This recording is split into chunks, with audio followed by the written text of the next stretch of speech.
B. Hello, everybody. We are trying to get started here real soon. Just got to set up a few things. Jeff, did you skeet? Have you skeeted today? I have not, well, definitely skeeted today, but I've also posted on Blue Sky. Let me see here. Let me post about this. That is funny. Oh, boy. Oh, goodness. All right, let's see here.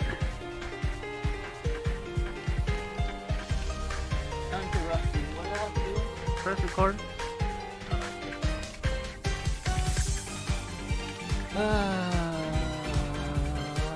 That looks so big on my TV. Switching to a different secondary monitor, so I can stream on my TV tonight. Hi, chat. Triple monitor. I want more desk space, so I was using my old monitor as a second monitor, and during Black Friday, I picked up just like a cheap portable monitor that I'm going to use as my side one, because I really just need it for like Twitch chats and stuff. I used to use that triple monitor live back in the day. And then I knocked one over. Now it's a double monitor live. Oh No, indeed. All right, there's that. That's there. Let's stop that. Where's Let's the get the right music? audio. Yep. Let's no. do Make that. sure I need the yes, music. my oh god, my volume should be good. You guys hear me? Start cheering Yum, yum. now! I hear you, Wario. All right. I hear you. Wario. I hear Jeff, you in my your bones. virtual cam died for me. I cannot see you. Interesting. Let's see. Oh yeah. Oh, yeah. I did. I turned that off. That's right. I need to turn back on. I did change Hey. profiles. It was your fault. Oh, that works. As It's always. my fault. Okay. Let's see here. The confidence monitor. Yeah, my tummy's upset. Okay, let's see here. That looks Oh. good. All right. We're one of the same. How Items are we such as doing this one. things? So you How are we host doing? them? Who is hosting? I'll host, and then you Okay, and then you read the super chats. I do and then you super read chats. You want me the to do mailbag? questions too? Yeah, Yeah, kind of. mailbag? Yeah. Yeah. That Okay. works. That works. All right. Let me get this here. Co-host and co-host. Okay. Co-captain of the ship. That's all right. Co-captain of many ships, it turns out. Okay. And donde manda marinero. Okay. I'm Are ready. we ready? Yeah, I am going to Yeah. bring us in. I'll count us in Fucking and do everything. it. Here we go. In 5, 4, 3. Hey, you Wrong guys overlay? hear me? Oh, great. Start cheering now! Yeah, let's get this over with! Yeah!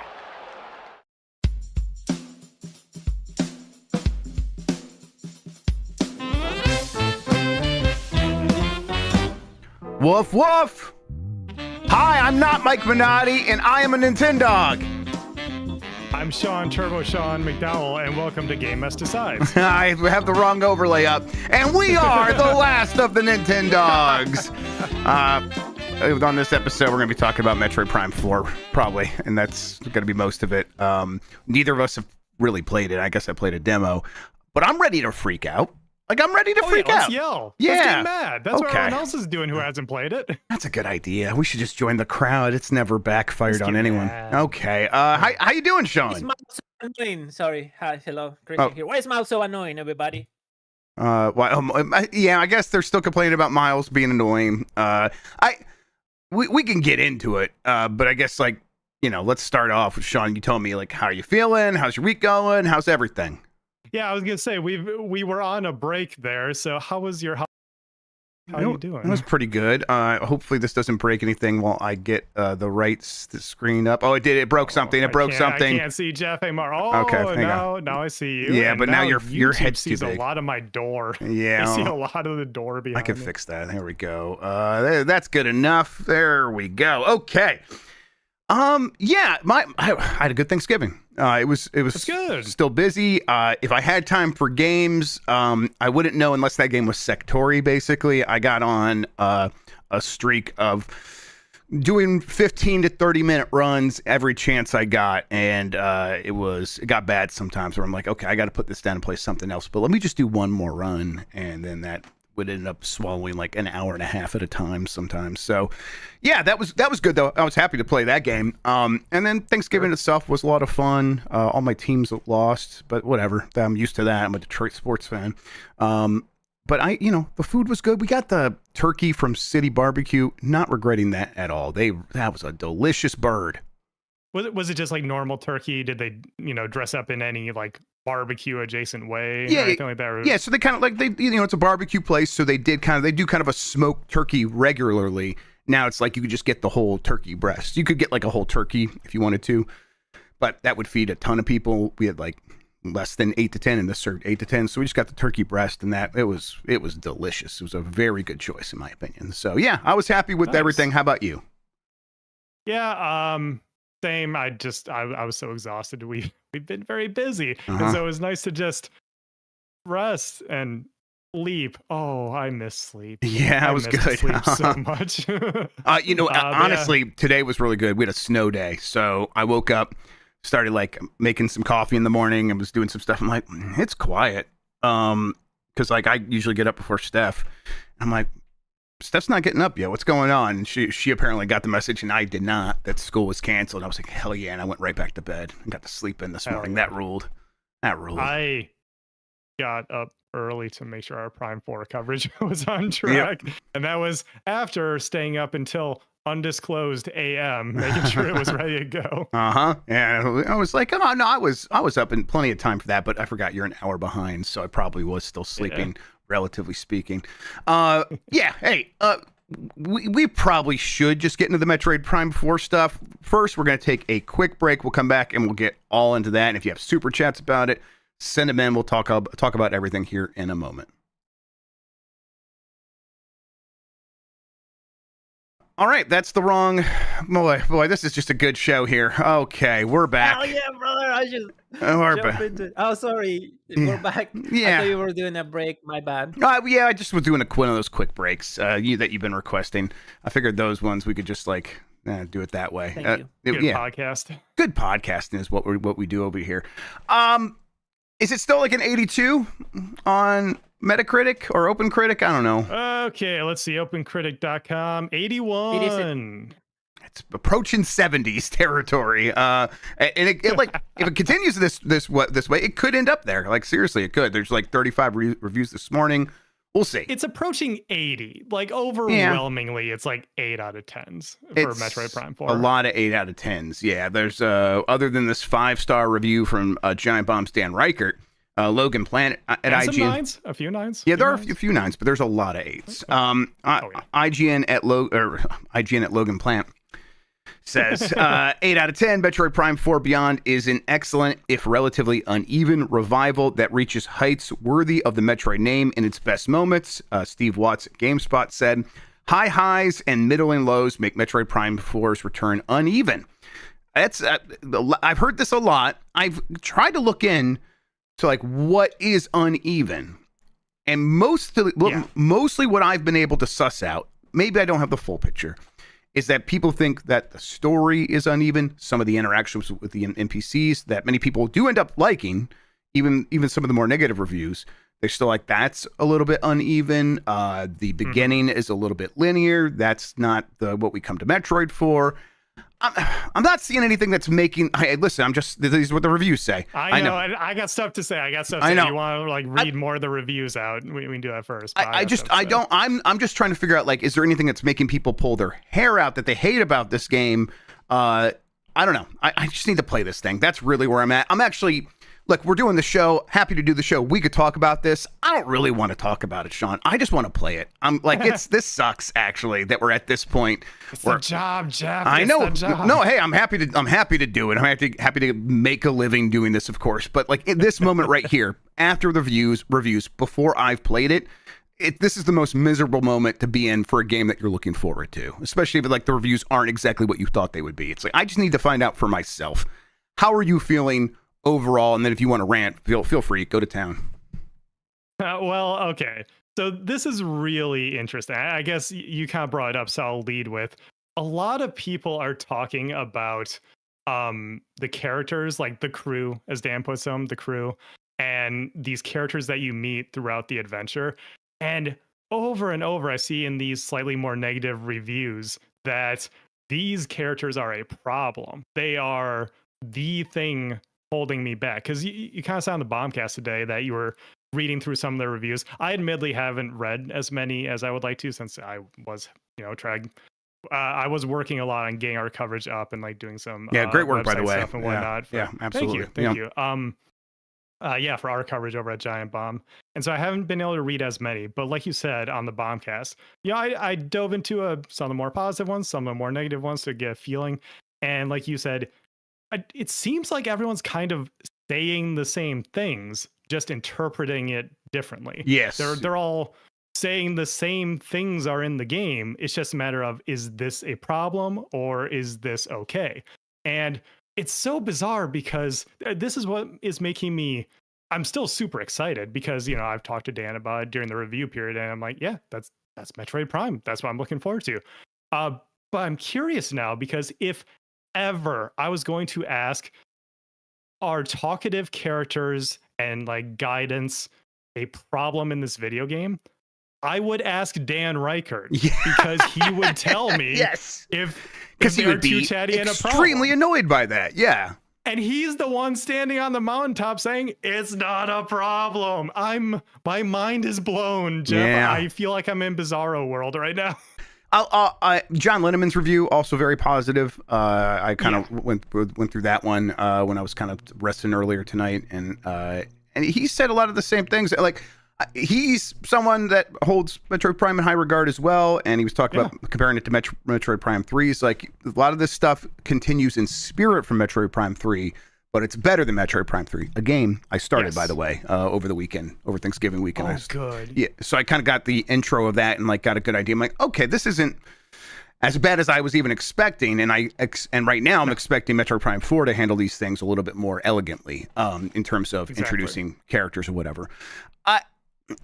I think I'm probably going to end up really liking this game, which is also annoying because it's like if I come in there and it's like suddenly my game of the year, I'm going to have to deal with the Nintendo shill stuff, but whatever. Yeah, I have a Nintendo podcast. I'll be a Nintendo shill for sure.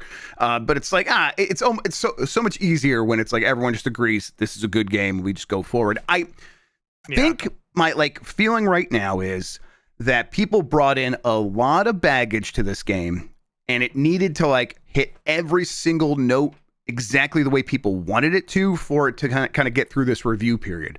Because again, I'm just not sure exactly what all the big negatives are beyond some people don't like the story and the characters. Right.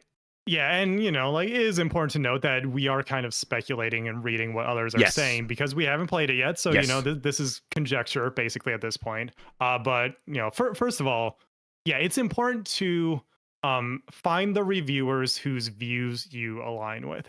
You say this a lot, and it's something that I've really taken to heart because I agree with it, that you should seek out the reviewers who have the same taste as you or the same outlook as you do, and then see what do they have to say about it. And when it comes to Metroid, I feel like, people like Dan, people like John are people who I look to and say like, oh yeah, these guys approach things the same way I do. Right. And so when I hear their reviews and they're both glowing and they both talk about I assume Dan and John have never even talked to each other. So when they are saying the same things in their reviews, I'm like, okay, so that's what I expected out of this. But baggage, I think, is the big word there, the key word there, Jeff. This is sort of where this rant that's been stewing inside me has stemmed from because we've joked about it for years now at this point. It's the origin of our relationship, Jeff, was basically that one damned episode of Last of the Nintendogs, most disappointing Nintendo game. Yeah. And I wrote in saying that was Super Metroid because you're a troll. Of one specific thing. Yeah, I hate you. Because of the physics. And I was like, This is an all-time legendary game. I'll never take you away from it, but I have this one issue with it. And we joke about how blasphemy and everything like that. But the big thing is I do legitimately think it's a bit of a problem when people put things up on a pedestal too much because this is especially an issue with Metroid because I'm a huge fan of the Metroid series. It is, I don't think you and Mike actually really know this about me and the audience, therefore. it is my favorite video game series and maybe the single most influential thing in my life. I started getting that when you bought every single thing with Metroid on it at the Nintendo store. I'm like, oh, okay, this is what's happening here. John's bought everything Metroid from the past 10 years. Interesting. Yeah, exactly. But it's that 1-2 punch back in the day of Metroid Prime and Fusion is the reason I love video games. It's the reason I love sci-fi so much. It's been huge for me. And so I'm a fan of the Metroid series, not just, Super Metroid, not just Metroid Prime 1. And I think a lot of people's views of the series as a whole come from the fact that they love those two games so much. Those two games that technically came out back to back. It was Super Metroid, and then it was directly into Metroid Prime. Like that. So they were very similar games. They don't look at the bigger picture. They don't want to see that Metroid can be more. There's more to the series. And I grew up being a little bit younger, knowing that Metroid could be a whole bunch of things. Like I didn't have that one viewpoint. I saw that Metroid Prime was a 3D game. Fusion was a 2D side scroller. They had spin-offs like Pinball. They had Hunters as like an online shooter on a handheld. I never thought that Metroid is this person who doesn't talk going through these levels and you get to an ending. I could see that there are many different things. So that's why in the preview period, it irked me a little bit that people say, this isn't Metroid. That's not Metroid. Because I'm like, where have y'all been the past 25 years? It is Metroid. There's so many different things it could be. And, it leads us to Metroid Prime 4. And it is not Super Metroid. It is not Prime 1.5. It is Prime 4, the sequel to Prime 3. Yeah. And it's retro again. So even if it's different people, of course they were going to want to continue the studio's legacy and make something that does carry on what they did in 2, Hunters, 3, and technically even Federation Force, because like there was a story in there with Silex, and that leads us into this. And just, I don't know. This is all opinions. All reviews are opinions. People can feel however the hell they want, and I think they should. But I do think people got in a singular viewpoint of what the series should be, what they were expecting out of this game, and maybe that's why some people are let down. And I also think, looking at some of the reviews, this game is maybe a good example of why we also need even more varied voices in reviews. Because I do notice a lot of people with similar ideals with the games. And, this is something that I like to see, like with Lexi doing Start Menu and stuff like that, of like having a younger generation bring out these different voices. And because I do see, especially the younger generation, say, hey, it really feels like people who call themselves Metroid fans are a bigger fan of the idea of Metroid rather than they are actually the series itself, Metroid. And so that's my rant. That's what I've been like really thinking about these past like couple months, really, to like almost the whole year of like how people are going to react to this game. And like we said, we haven't played it yet, so that I look forward to seeing how I land on it too, because I can't imagine that what Dan was saying is anything different than how I'm going to experience it, because we align that way. Yeah, that's my expectation as well. It's like not I don't always align perfectly with Dan, but when a lot of the things that are sort of deal breakers for him are also often deal breakers for me. So the fact that none of those were triggered by him is a good sign to me. And then the fact that he liked it as much, when he really likes something, that is usually when I align. So my expectation is still to go into this game and probably be blown away by it. I'm glad you said all that. I'm definitely at a point where I have this, I do put Metroid Prime on a pedestal, and it is because it's this masterpiece. And whenever I hear people about going back to it for the first time recently with Remastered, and they're often like, yeah, this is a masterpiece. That is something that, you kind of can't ignore when people go to play a game or try a new game that is supposed to be a follow-up to that. But you're right. It's been so much more. And it sounds to me, again, reading all these reviews, like they did a decent job serving all these masters. And that, Dan saying the game it reminded him the most of was Metroid Prime 1 and then Ocarina of Time. I don't know. Again, I go back to, I just want to play this thing. I think that there's a chance that this sort of fervor falls by the wayside as the game comes out. And people are going to be pleasantly surprised to be like, oh, I thought I wasn't going to like this at all. And all this stuff that I was warned about in these reviews, sure, maybe I also don't like that for whatever reason. That's totally possible, but it's not as big of a deal as I thought it would be. That's my expectation, is that this game's probably going to do well with people who go to play it now. Especially since like this will be a situation where now that it's not like a 90, this is the first Metroid Prime not to have a 90 for the main core series, 90 plus on Metacritic. A lot of people will not seek this out unless they were already interested in, so it'll be a little bit more self-selecting. Yeah. So I look forward to like that conversation as opposed to the one we're in right now. Definitely. Okay, let's see here. I saw some super chats coming in. We'll get the news out of the way, and then we'll get to those where I'm sure people have questions and have their own say about Metroid Prime. In the meantime, Nintendo is acquiring Bandai Namco's Singapore studio. Sounds like a deal to kind of take a bunch of payroll off of Bandai Namco's books. And so Nintendo is like, yeah, we'll acquire the studio, and we'll give you $770,000. Like that's it. It's a very tiny amount of money, relatively speaking. But now Nintendo will have Nintendo Singapore studios, and they will continue to help with things like they've been helping in the past, which is like providing a lot of art assets for games like Splatoon. They've done more than just that. They've worked with a bunch of different external companies and helped out on some Bandai Namco stuff as well, like Ace Combat 7. Maybe they're the ones to put that dog PNG in Ace Combat 7. If that's the case, then I'm a big fan of their work. Good job, yeah. Yeah, good job. This is Nintendo, again, shoring up their pipeline of content, right? Just making sure that if they've relied on someone in the past, they're not going to like sit around and let it collapse if that becomes a risk. And I assume that's probably what was being considered here. What do you think? Yeah, because I've heard in passing, I haven't looked too much into it, that Bandai Namco is sort of just downsizing their games division. I mean, it certainly feels that way. That's what this feels like.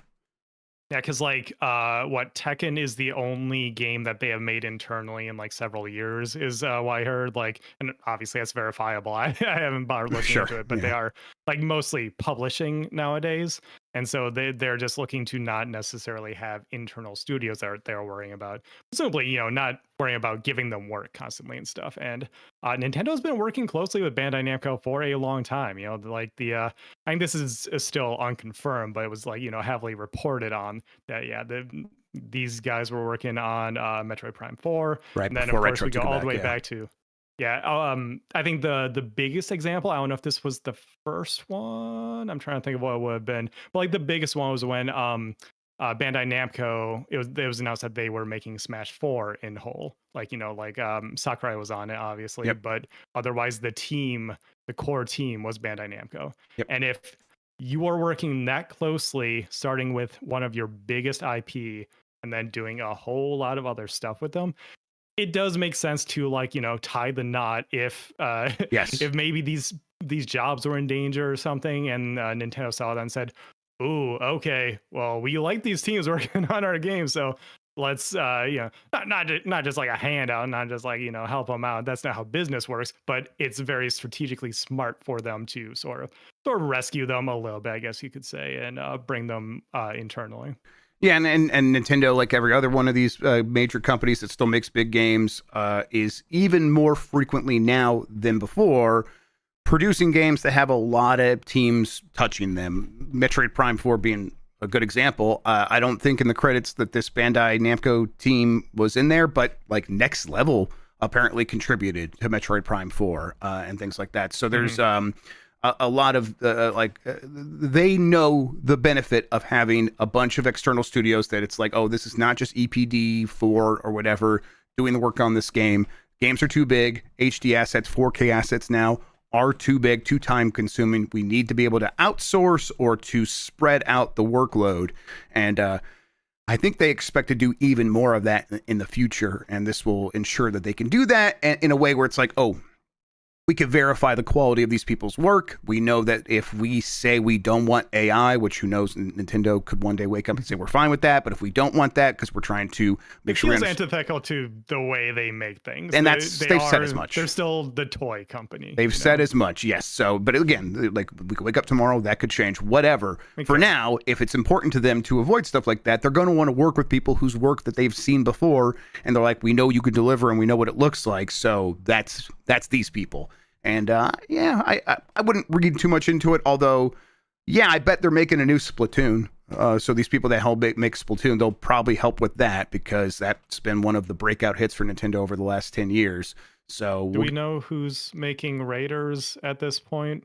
No, I not off the top of my head. No, I mean that's got to be at least produced by that EPD team that does that. Yeah.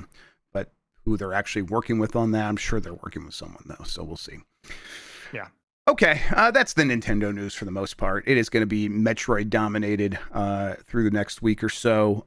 In the meantime, let's take a break. We'll come back. We'll read the super chats right after this. All right. Either you guys need any time, or are we good to go? Let's see. If I'm doing super chats, I do need to pull them up. You do that. I haven't done this in a while. I want to pull up like the actual page if I can. All right. Let's see. Okay, cool. That's not showing. Good website, this YouTube. Yep. All right, I'll just switch it to fan funding in the chat, and hopefully I didn't miss anything. It all should be there. Yeah, I have Lysager as the first one. No, mine. Yes, I was just like trying to check, and then it was not scrolling for me, but then it did. So yes, Lysager is who I have. All right. I'm assuming that I have them all then. Okay, right. I'll bring it back. Bring it back, baby. Bring it back. Let's fade to black. 5, 4, 3. All right, we are back. Last of the Nintendogs. Still have the right overlay now. Let's get to those super chats, Sean, please. Absolutely. First up from Lysager, 13. Only time will tell, but I believe some people like the idea of a Metroid game more than an actual Metroid game. Hey. I actually trust Dan's judgment on this more than most. Excited to hear your takes, XOXO. Well, hey, that sounds familiar, Jeff. Yep. I think that you kind of hit a nail on the head that a lot of people are like feeling. And, we'll see if it bears out. I'll be interested to see if like you, me, Mike get in this game. We play it, and we're going to get on the other side like, yep, this is exactly what happened, is people have a very specific idea, didn't meet that idea, this is trying some other things, it's all still Metroid, but, oh, man, we'll be playing it tomorrow night if we stay up late. We'll see if I can do that. I'm 42. I do have a physical copy ordered, but on the off chance I get a code as well, then I'll just fire that up first. Yeah, if we get code, it usually comes like the next day, so we'll see. Oh, okay, gotcha. So it'll be a wait anyways. Yep. But and just to, I remembered I wanted to clarify one thing. It's good to have that like that base level, that base ground when you're evaluating games. Like, just to be clear, that's good. And so if like you hold a game in high esteem, or in this case like the idea of a game in high esteem, it's fine to have that be your baseline. But I think it's more important to just evaluate in the moment. How much do I like the experience that's being provided here? And then like ultimately, if it's in a series, like how much do I like this more or less than the others? And that can be a good comparison point. Yep. But, like a lot of what they're doing with Prime 4, I'm sure we'll get more questions about it. It's for a modern audience, It's for an audience who, this is a thought I had while making dinner. I don't see anybody like complaining that GTA 2 didn't really have any talking. And they're like, oh, this GTA 4 and 5, it's got so much talking nowadays. Right. Like, I know it's a different style of game, but I'm like, some of these other genres, it's just what people expect and what people want. So. I think it's like, it's so easy to fantasy book this like perfect follow-up to Metroid Prime 1. Be like, oh, it could be even more moody and even more isolated and just looks even more intimidating, all these things. A game full of dread, maybe. Yeah, and I just think it's easy to say that in our heads and to imagine that in our heads. To build a full game that needs to serve a bunch of different purposes and needs to be a good value proposition and have like a sort of arc to it, I bet it becomes a lot more difficult in that moment to deliver on that very pure idea of a Metroid Prime follow-up. Exactly. From Scoopa da Poopa. Oh my. This question should be asked on 90s Disney, but I want to see this community's reaction. Mike Minotti, what is your opinion of Brendan Fraser? Mike? Yeah, come on, Mike. He could be listening. Let's see if he calls me. I don't know. We'll see. Oh God! I don't know. I actually don't know where my phone is. Oh no, my phone's right there. Okay. I love Brendan Fraser. He was like, there was definitely a time in the 90s and early 2000s, I guess early 2000s, where he was like that era's Chris Pratt. Where he was just in everything, and it was easy to get sick of him. But I liked so many of his movies, and The Mummy's an all-time classic. So I haven't seen that in Grip, and I keep meaning to watch it. I'm gonna do it. I don't know if people notice. I am Googling him right now because I'm like, what the hell else did he do other than The Mummy? I can't. I know he was in like every other thing. I just can't remember. Encino Man. Bedazzle? Yeah. Encino Man. Bedazzle? Bedazzled, yes. Okay. Fuck. George? George of the Jungle? Gods and Monsters, that homoerotic thriller. That was pretty good. What's the Journey to the Center of the Earth? Sure.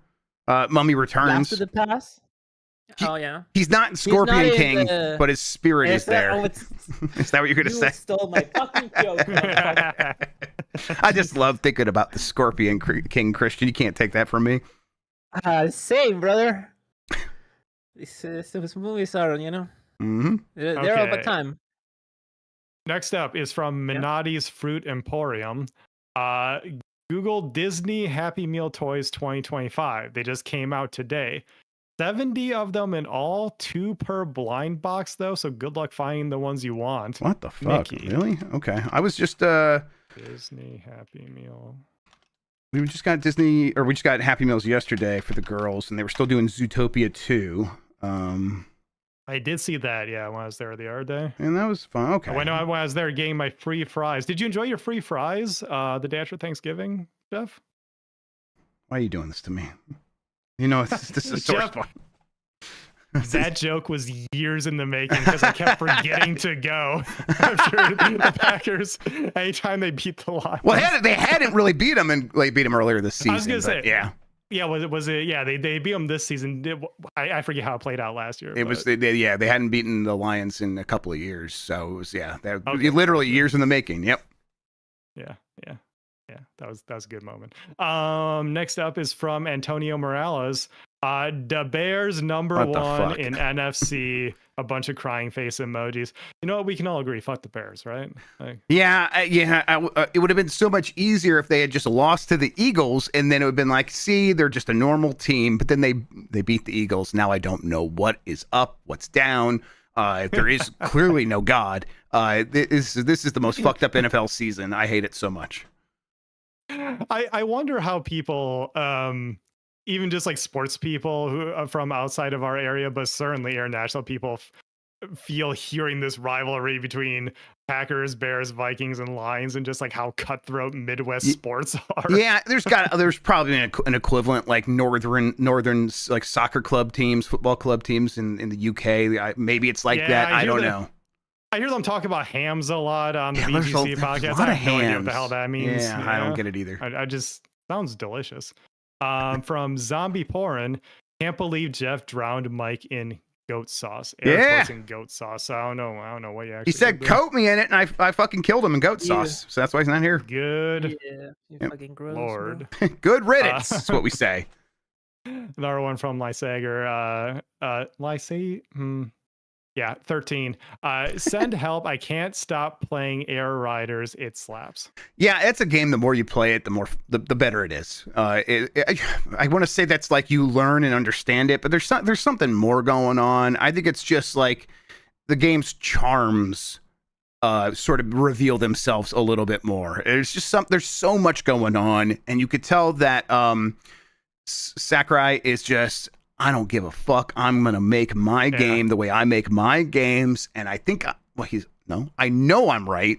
And so I'm just going to do it. And at a certain point, you just got to go like, yeah, he cooked with this. It's fun. It's a good game. Did you see that John matched his freak and put out a 45-minute Kirby Air Riders video on Digital Foundry? I'll have to check that out. I'll have to watch that. I was listening to DF Direct, and they were talking about it, and John was trying to explain to Rich, it's not actually a racing game. It's so much more. And Rich is just like, you see, I was confused because I thought that was the case because of all the racing I saw in the trailers. Yeah, that's I saw some. Maybe it was their video. It's like, what genre is Kirby Air Riders? Oh no, it was the Besties. It was the Besties podcast. I'm like, oh man, Okay. I don't know, guys. I don't know what genre it's in. Yeah. Its genre is yes. Yeah. From Michael R. O'Leary, glad we got a real Metroid fan like Sean in here to talk Me Prime too. 4, since that fake fan Mike vacationed during launch. He might play Prime 4 as soon as he gets back. He might do one of those.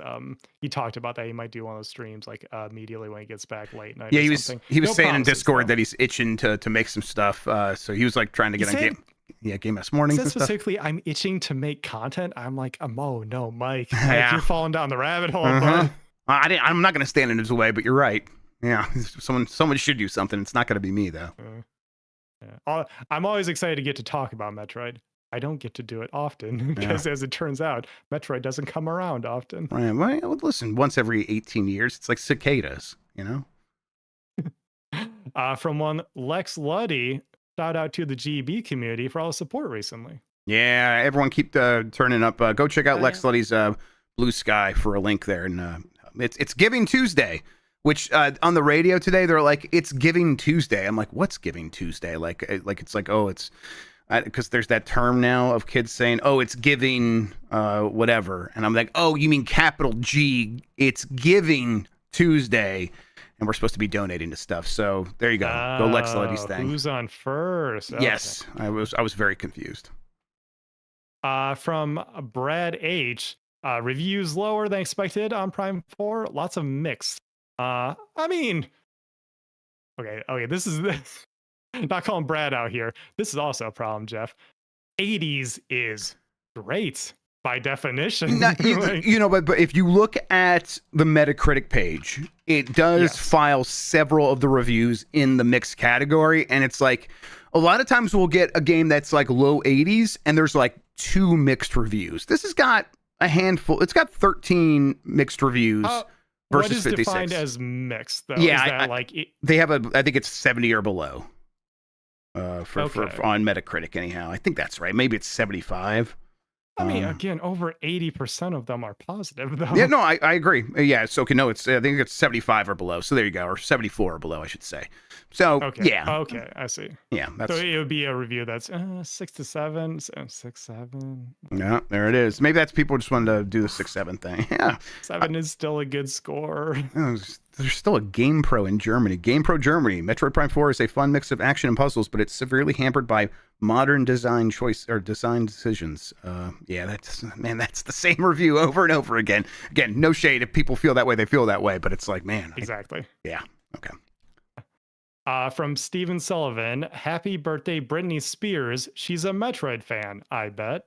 Oh yeah, for sure. Yeah, Kevin Fetterman is as well, her ex-husband. Huge Metroid family over there. Yeah, I mean, you know, Britney's got the tribal tattoo SP that she plays Fusion on all the time. Come on. Yeah, without a doubt.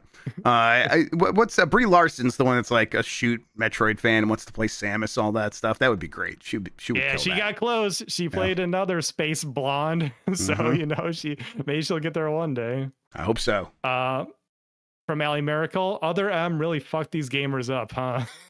Yeah, definitely. Which, you know, what is other M's Metacritic?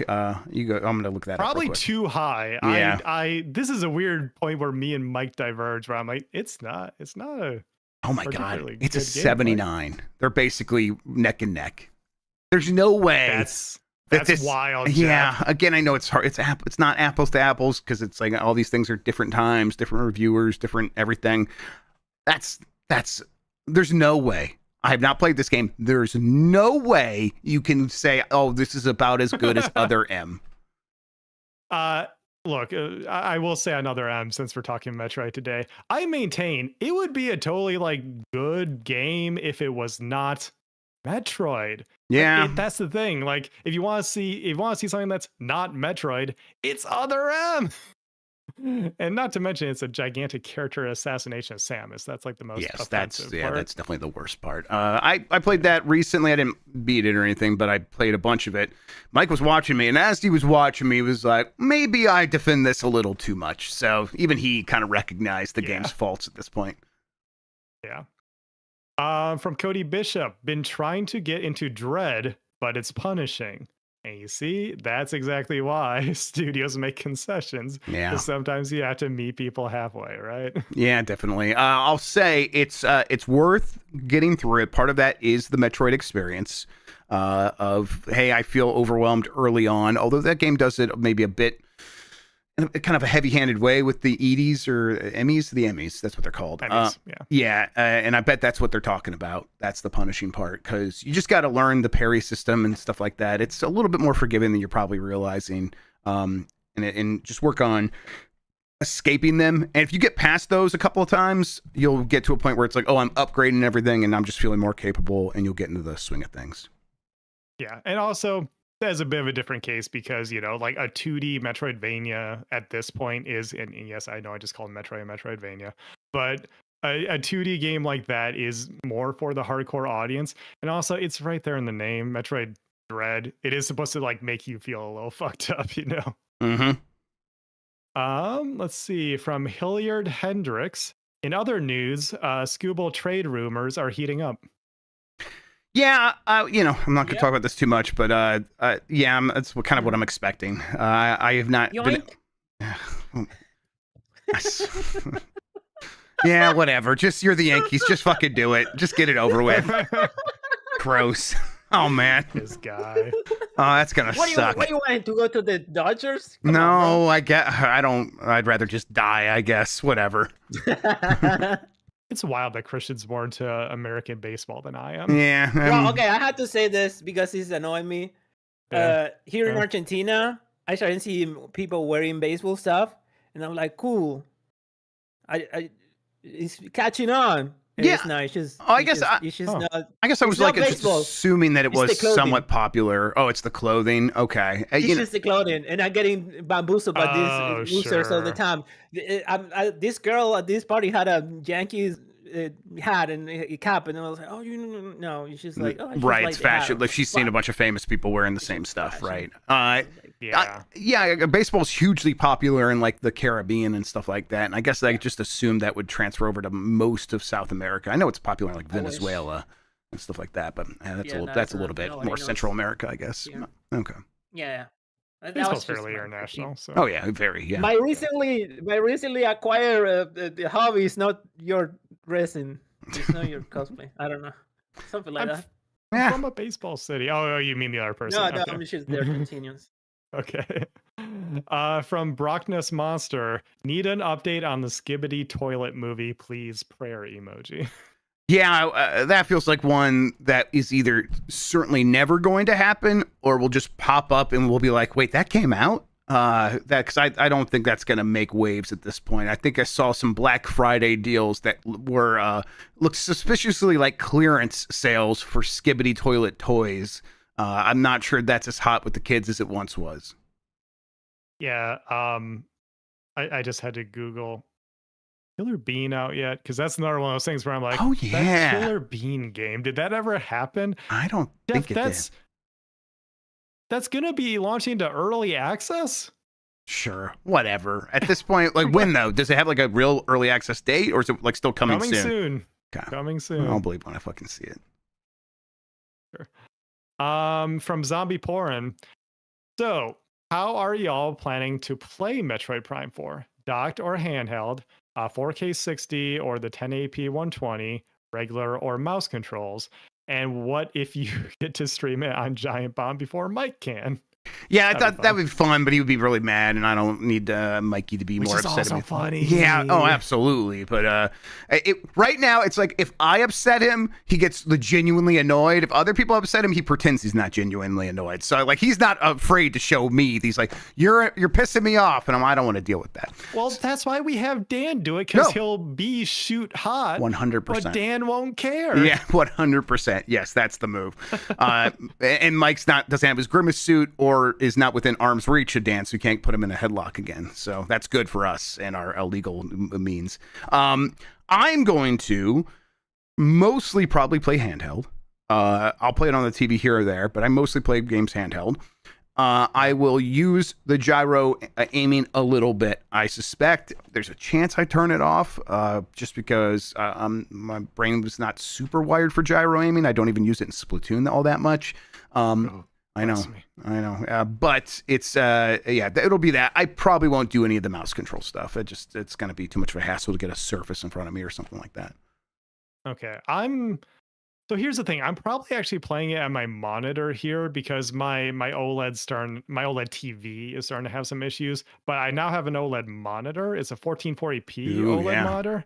And so I'm thinking, when watching John's video, I was like, he's saying that like the only difference between two modes is the resolution and obviously the frame rate increase if you go down 1080p. I'm like, oh, if that's the case, maybe I will do 1080p 120 because, like I won't get the full 4K. It could be downscaled. I actually don't know how well the Switch 2 does that. So I'll switch between them. Right now, I'm kind of leaning towards 1080p 120 just because it's still wild that that's a thing I can do. Yeah, I kind of want to see Nintendo that game too, officially. Yep, for sure. Is the Switch 2 screen 120 hertz? Yeah, it is, so right? In handheld, man. So I believe it's. I just saw this today. I think it's the full 1080p 60 in handheld mode or 720p 120. Okay, I'll fuck with that. Yeah, that sounds fun. Yeah. And then Pro controller with motion controls. I'm a big Splatoon player, so I've gotten very used to the gyro controls.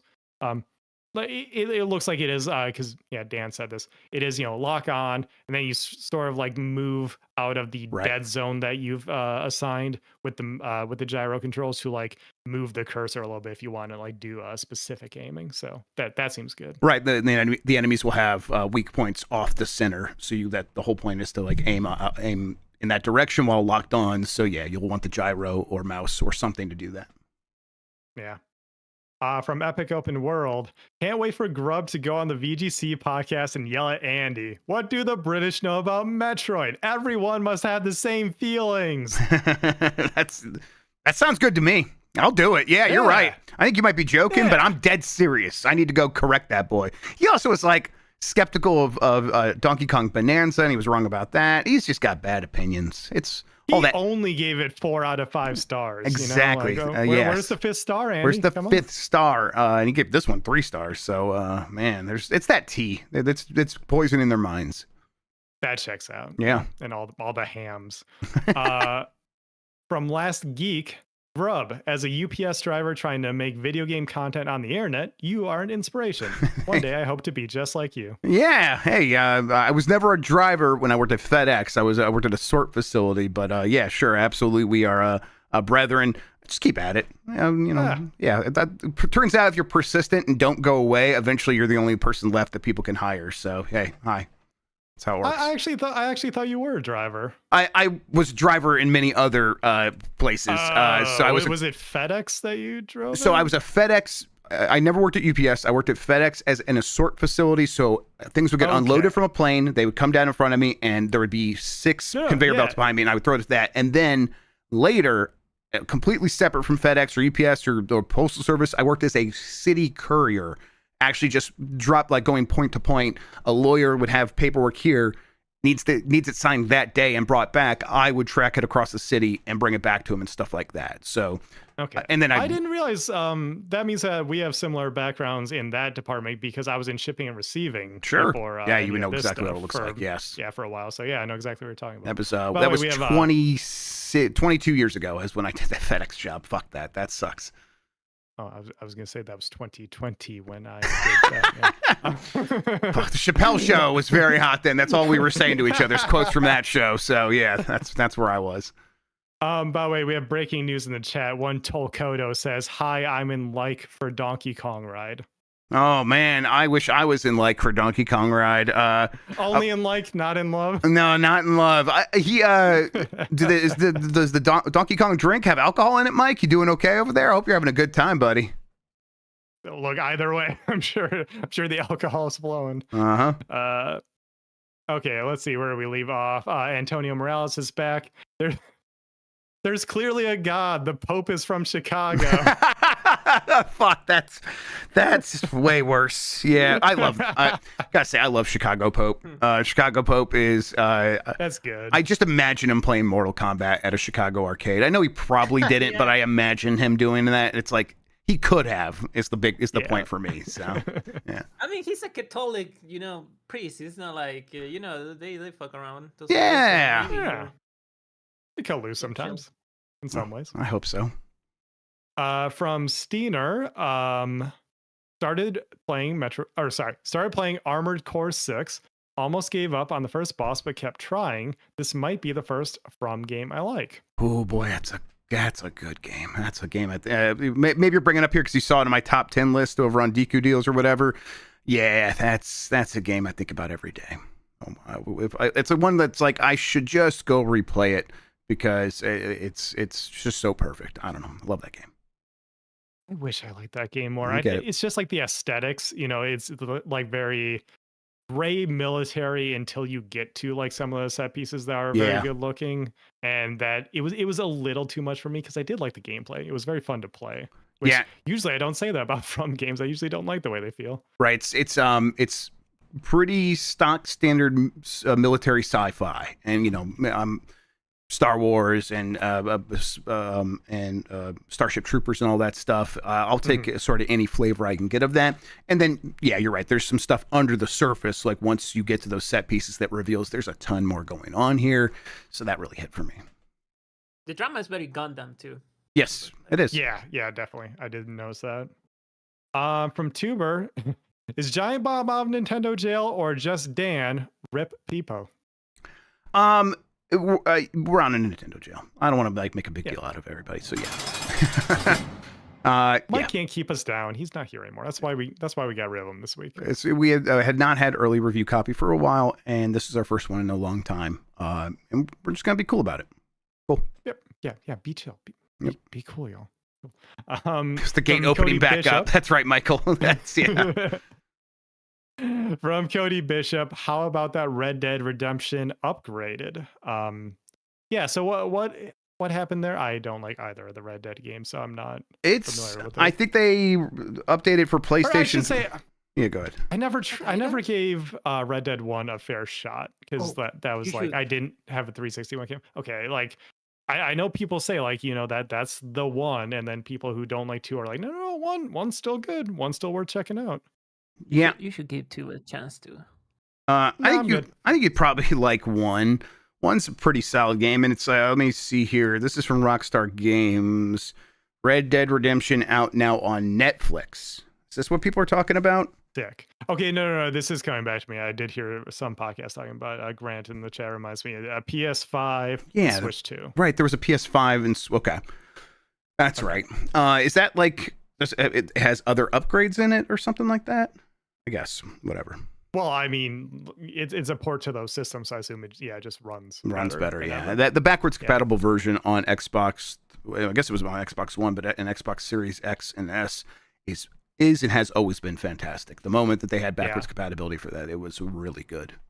Yeah, this is coming back to me that was a talking point because they've like trickled it out to newer systems. Like they got a PS4 port, but not an Xbox One port because Xbox already had the backwards compatibility. That's right. Yep. And then Jedi Moss 4 sneaking one in here. Nintendo just added a music volume option to Mario Kart World. And instead of a slider, the options are normal and loud. Is Nintendo the funniest company ever? They are absolutely. They're the weirdest and funniest. Yeah. Those are also the volume settings on down Riker, and normal's also too loud. It's a real problem that we have to deal with. Yeah, louder. There was a big patch for Mario Kart World. I think they edited some tracks. Really? Yeah, I like this just happened. I didn't get a chance to really look, so I was gonna see if I can check the news real quick. All right. Is it because people were skipping too much?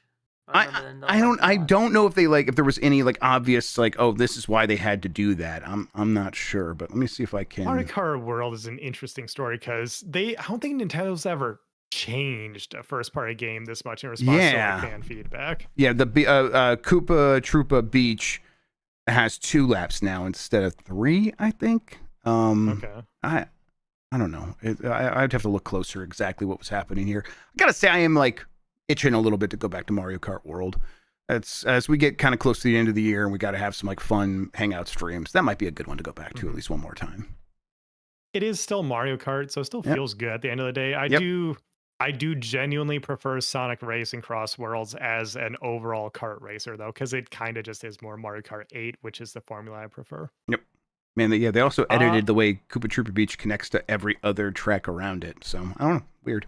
Interesting. Yeah. That is the kind of thing I feel like they just need to do more of. Just have more of the traditional experience mixed in with the connecting track experience. Yep. I know. But that is it for now for the super chats, Jeff. Thanks for everybody who got those in there. Fantastic. Thank you, everybody. If you send in more, we'll have Sean read the rest at the end of the show tonight. In the meantime, we are going to take another quick break. We're going to come back. We have a mailbag to get into. Some more messages, more things you all want to talk about. I'm ready to do it. We'll do that right after this.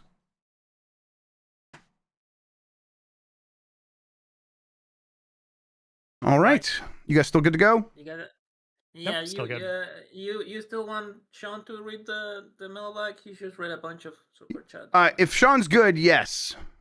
Yeah, I'm good. Right. That's all fine. right. Thank you. Appreciate that. All right. I mean, get some water here, though. Yeah, absolutely. Trying to make Chef work. No, don't do that. Work. My eyes are itchy. I'm tired. Chef never works. I never work. That's the thing about me. I think I might. My kids were sick over Thanksgiving, and now I'm like, is that what's happening to me? I was having an upset tummy, and now my eyes are all itchy and red. Oh, we'll see. All right. What were you going to say, Christian? I'm sorry. I don't know if I used to be like, if someone didn't do this thing that I told them to do, I was like, oh, you said that you cannot do it. You want me to? You need me to do it like a shitty way, but I don't do that anymore. Well, I'm a grown adult now. You know? Okay, well, all right. We'll see. What's shitty? All right. Let's get back into it. Let's see here. I should have said it. I said it. Well, all right. Do it. And fade into black. Back in 5, 4, 3. All right. Still last of the Nintendogs. Jeff, Sean, we're going to get into that mailbag now. Let's do it, Sean. What do we have here? Well, I don't know. Nobody fetched the mailbag. What's going on here? I got to be honest. This bit now. I'll do it for Mike. Go. All right. I'm going to do okay. All right. Okay. Yeah. You have to pull me back. I can't stop myself. So. Of course. Yeah. I know. I got mail for you. There you go. A lot of stuff in the mailbag, a lot of entries in the mailbag. So I think, you know what? I just sorted them. I unfortunately did not sort them by Metroid or non-Metroid. I think we're just going to go down the line until we get tired and want to go to bed. Mm-hmm. That's right. All right. So first up here is from Eden. Can you date the bike? Should you be able to date the bike? When will we date the bike? Yeah. They didn't name the bike. Like it has a name. It has a name. To me, that says it turns into a woman, and eventually, you do marry her. That sounds right. Kamen Rider. In the last Kamen Rider, Kamen Rider says the bike turns into. We should have known. We should have known what we were walking into. This was collusion. Like Eden probably worked with him. I mean, yeah, of course you should date the bike. You should be able to date everything. Fuck that bike. Tommy Pencils, how come no one else seems to have made a Metroid Prime game? Yeah, there's been games that have shades of it, but nothing else really has had that mix of first-person strafe shooting with exploration and scanning for story. Yes, yeah. What's the closest we got? Is I was just thinking different combat, but Batman Arkham. Batman Arkham Asylum, Jedi Fallen Order was kind of had the map and everything. They tried to do some of that. There's no 1-to-1.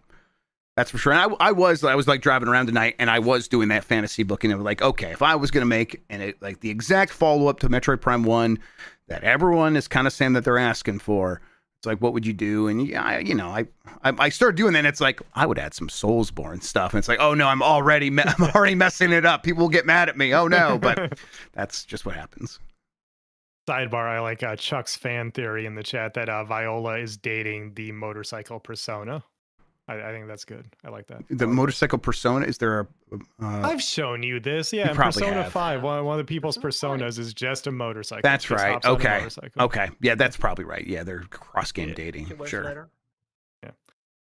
From Jamie H. Christmas Eve, in Prime 4, is there a story so far style catch up when you boot up the game? I played 1 2, but was foolishly waiting for 3 to come to Switch.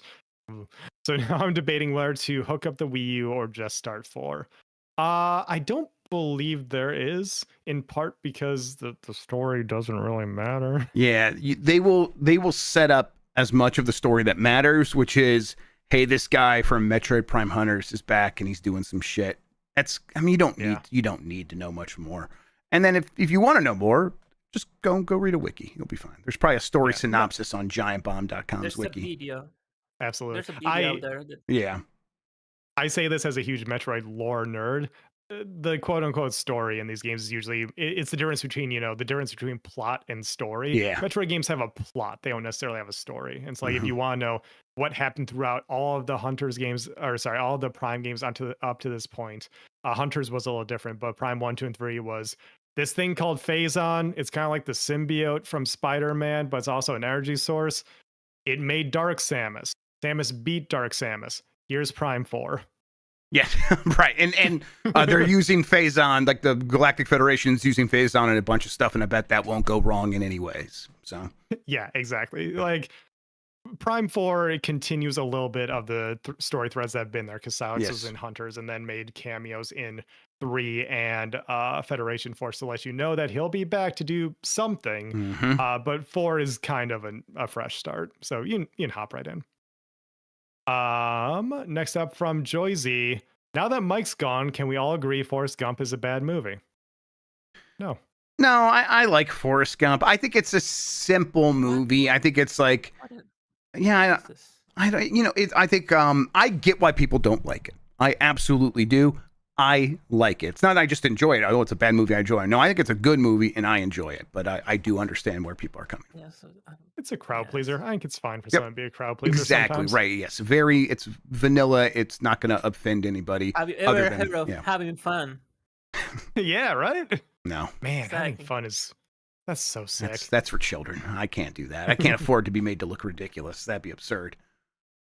Oh my God! From someone in chat someone say boomers love self-glazing movies. Like, come on, man. It's I mean, sure, that's probably also true. I'll tell you, true, yeah.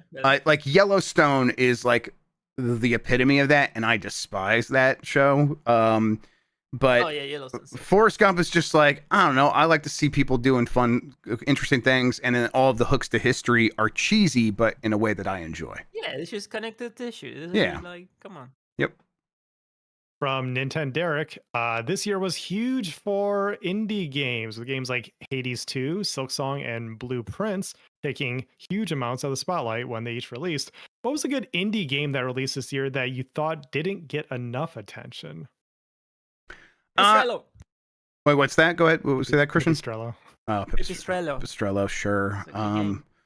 I am, the game I'm playing the most right now continues to be Sectoria. I think more people probably actually should check that out. It's not just this is for people who were too into the leaderboards for Geometry Wars. It's a legitimately really good game. I don't know. Beyond that, there's probably some stuff. I might check my Steam library real quick. Sean, do you have one? I am scrolling back through my calendar right now because I keep track of major game releases that way, and I'm trying to think. There's been smaller releases, but I don't know about indie games specifically that didn't get enough attention, because there are ones that got a lot of attention that I think are awesome. Like me and my friends play so much Peak, but like Peak is almost like, it's like every other week we play that for our game night, because the guys just fell in love with it. I'm like, sick, I got you guys to play a game. We're in there for $8 and we just like talk, and funny to see the Looney Tunes physics kick in. Like, that's great. That's good stuff.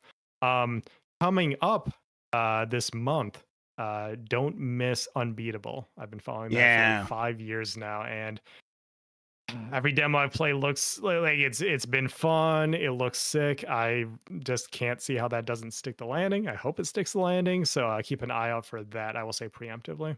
That No, I'm Not Human game did pretty well, but I wonder if people are still talking about Right. that. I don't I did know. forget about that. So yeah, good call there.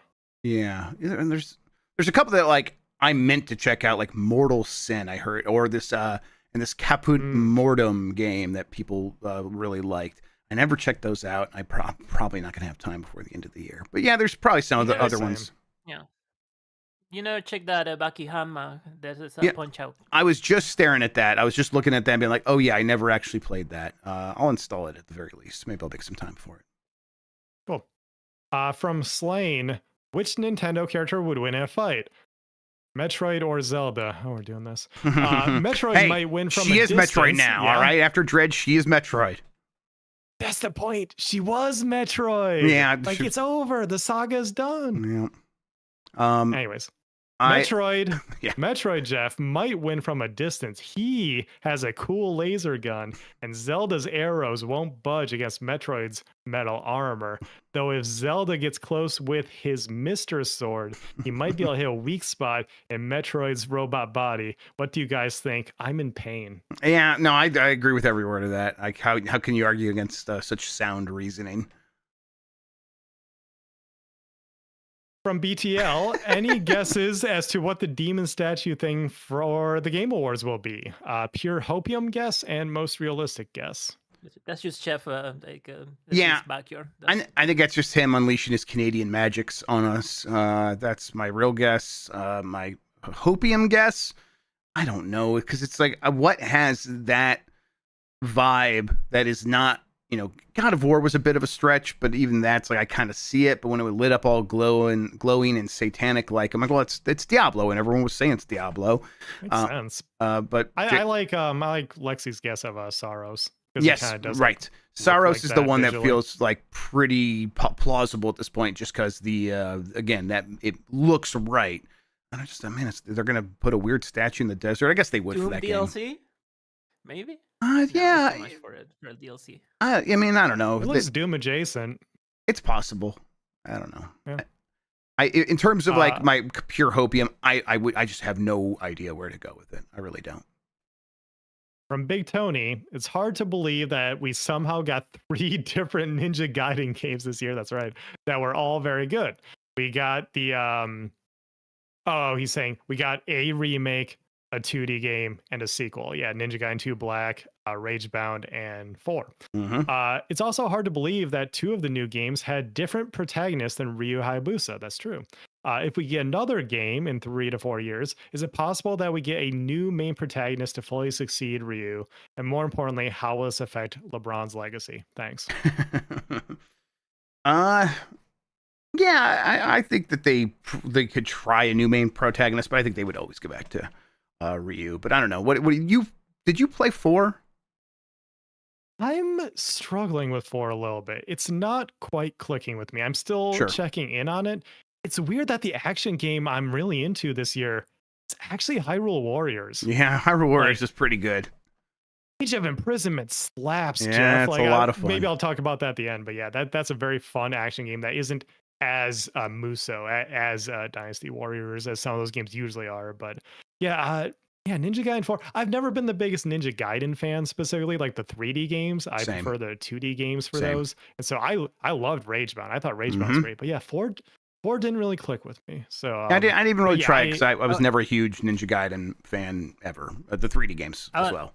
Yeah, I was playing 4, but then Arc Raiders came out and kind of ate my whole month. Yep.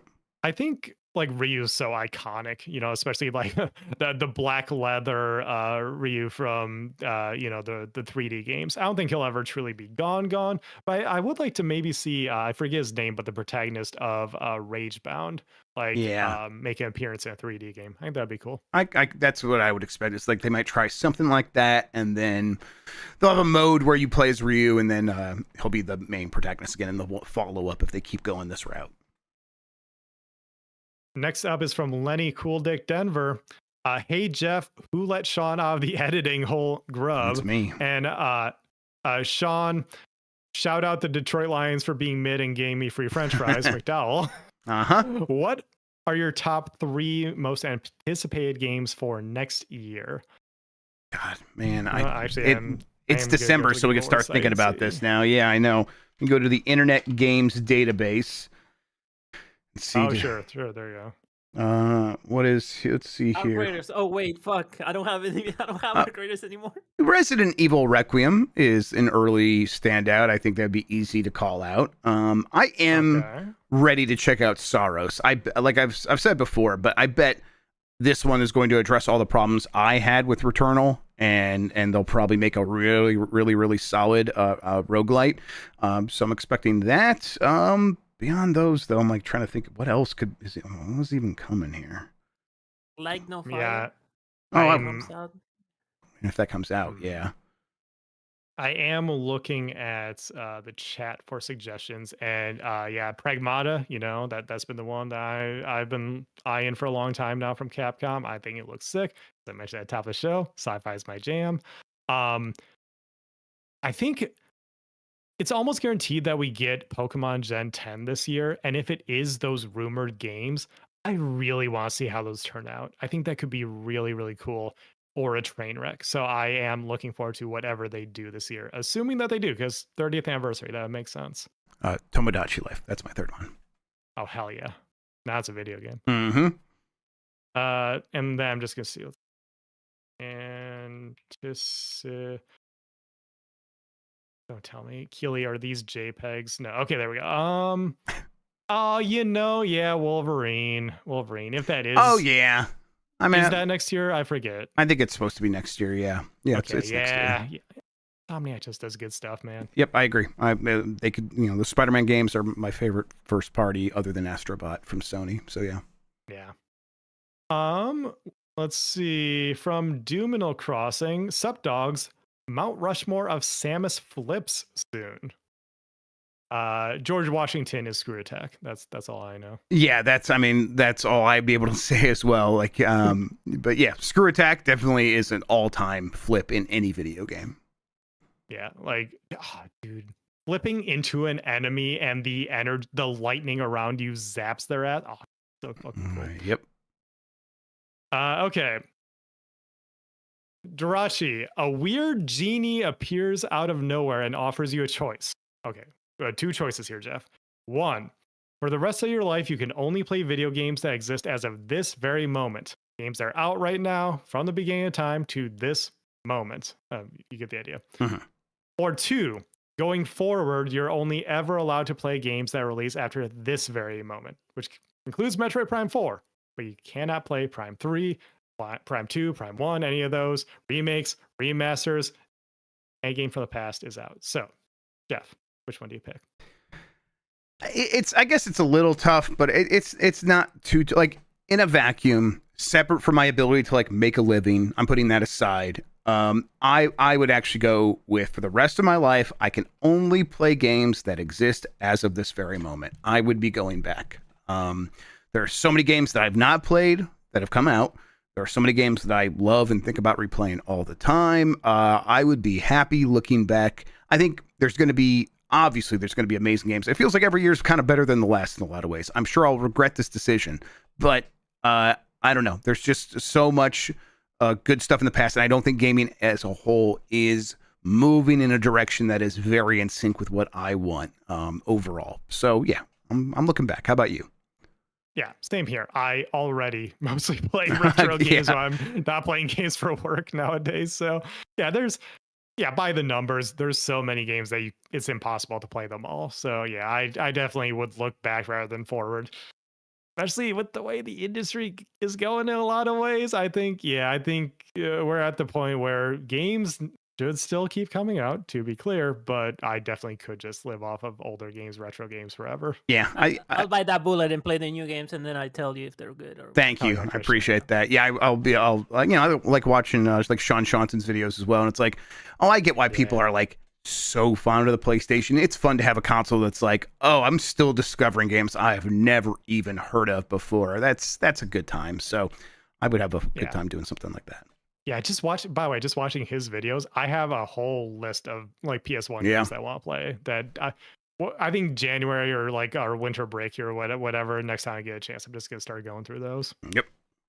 From Three Horses in a Trench Coat, Sean and Jeff, I come to you tonight with breaking news. Did you know that Metroid is a woman named Justin Bailey? Now, this is obviously a French name because of how fancy it sounds. Do you know what this means? Metroid is Nintendo's first French heroine. Wow, you learn something new every day. There it is. I look forward to her cameo in the Switch 2 port of Claire Obscura. Yes, though she'll be a cosmetic item for sure. Dude, I'm trying to think of what the funniest possible way to do this would be. Zero Suit Samus with the helmet and the baguette strapped to her back and the sunglasses, I think is the way to go. Yeah, that's a good look. It's the Zero Suit is like striped though, like all their bathing suits and stuff. So, yeah. Oh, of course. Yeah. From Jake Bakes Cakes. Howdy, Kings. There's still a lot more player feedback / sales numbers to gather, so I understand it was too early to ask this question, but I'm going to ask anyways. What are the next steps for Metroid? Do we see a 2D game next, a 3D game next? If we get another 3D game, what's more likely? Prime 5, a Prime reboot, or something new entirely? Thanks for being the best in the biz, and enjoy Prime 4 when it comes out. I mean, I'll say what I want. I don't know what's most likely. I want Mercury Steam to get their heads out of their ass and stop being anything close to toxic, so that Nintendo can pay them without be worrying about getting in trouble to make a new 2D Metroid, a Metroid 6 or whatever it would be. And then I want Retro to get a chance to make a Metroid Prime sort of unshackled from the history of the production of Metroid Prime 4. I want them to be able to follow this up and really make the next one like sing. I don't know how likely that is, but that's what I want. What do you think? I mean, I think the most likely thing is a 2D Metroid because I assume one is in development in some way right now. As to what it would be, Metroid 6 is so interesting because, like I mentioned, they wrapped up the Metroid story, as they call it. Like, literally the story of the organisms, the bioorganisms, Metroids, is done as far as they are concerned right now. So I'm curious what a Metroid 6, as in the next game that happens after that, would look like who the enemies would be. Because up to this point, everything has tied back to those little guys. So I'm curious what they would do there.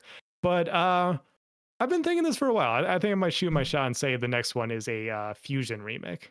Yeah, that was like rumored for a while there with Mercury Steam and stuff. So that would be surprising. I think it's I would love that. Maybe most likely. Yeah. From Chris 2K, happy Metroid Week, dogs. Apparently they changed Samus's voice actress for Prime 4 again, but fun fact, in Metroid Dread, Samus's voice actress is Nikki Garcia, who's not only from Spain, just like the developer studio Mercury Steam, but she's also the European Spanish voice for Google Maps. Oh, wow. Here in Spain, Samus tells us where to go, and we gladly follow her. Of course. P.S. Can't wait to finally play Prime 4 and judge it for myself. When reviews are a bit mixed like this, I often get more excited to play a game and form my own opinion. Same. Bye. Yeah, thank you. I feel the same way right now. Not by this time tomorrow, but this time tomorrow plus 2 hours, we'll have it, and we can just find out for ourselves. Exactly. And I'm at this point, I am just excited to play it too. Like I said, curious because of how divided it is. And I think I know how I'll fall based on everything I've said this episode. But yeah, still excited to check it out. From Lands, would you rather play? Would you play other M style Metroid on the condition that the story wasn't weirdly misogynistic this time around? Yeah, it's like the gameplay style. I assume they mean. I mean, I would, as long as it's not like, we're getting that instead of a new 2D or a new Prime. Like, I don't want that to be. This is the Metroid game for this decade, but there was something there. If they could sort of tighten up the gameplay a little bit, it was a fine game to play. The story was just atrocious. That was the big problem with it. I think they could make it work if they gave it another shot. But yeah, I definitely don't like that style of switching between basically 2D and turret Samus. I like the 2D and the 3D split that we have a little bit more. Me too.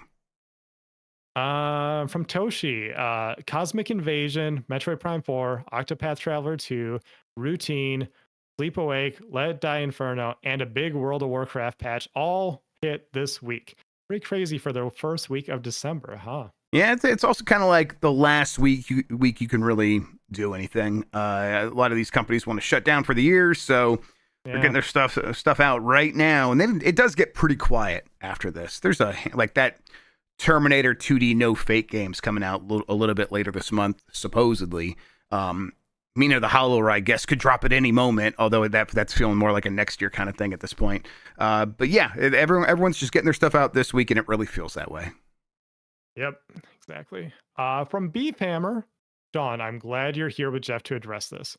What is your response to the serious allegations going around that Sean is misusing his portion of the Giant Bomb money to pay Rachel to re-review DMC5 at GameSpeed and get rid of Mike's disgusting 7 out of 10 review now that he no longer works there? Look, Beef. What he does with his money is his business. Be cool. We said this earlier in the episode. Be cool. You know? Yeah. People don't gotta know. That's I didn't like play a ton of Devil May Cry 5. I played some and I got it. I was like, this is a pretty good game. I was surprised Mike didn't like it more. I've always been surprised he didn't like it more. It is one of the greatest action games ever made, and action game fans feel the same way. I guess he's just not an action game fan.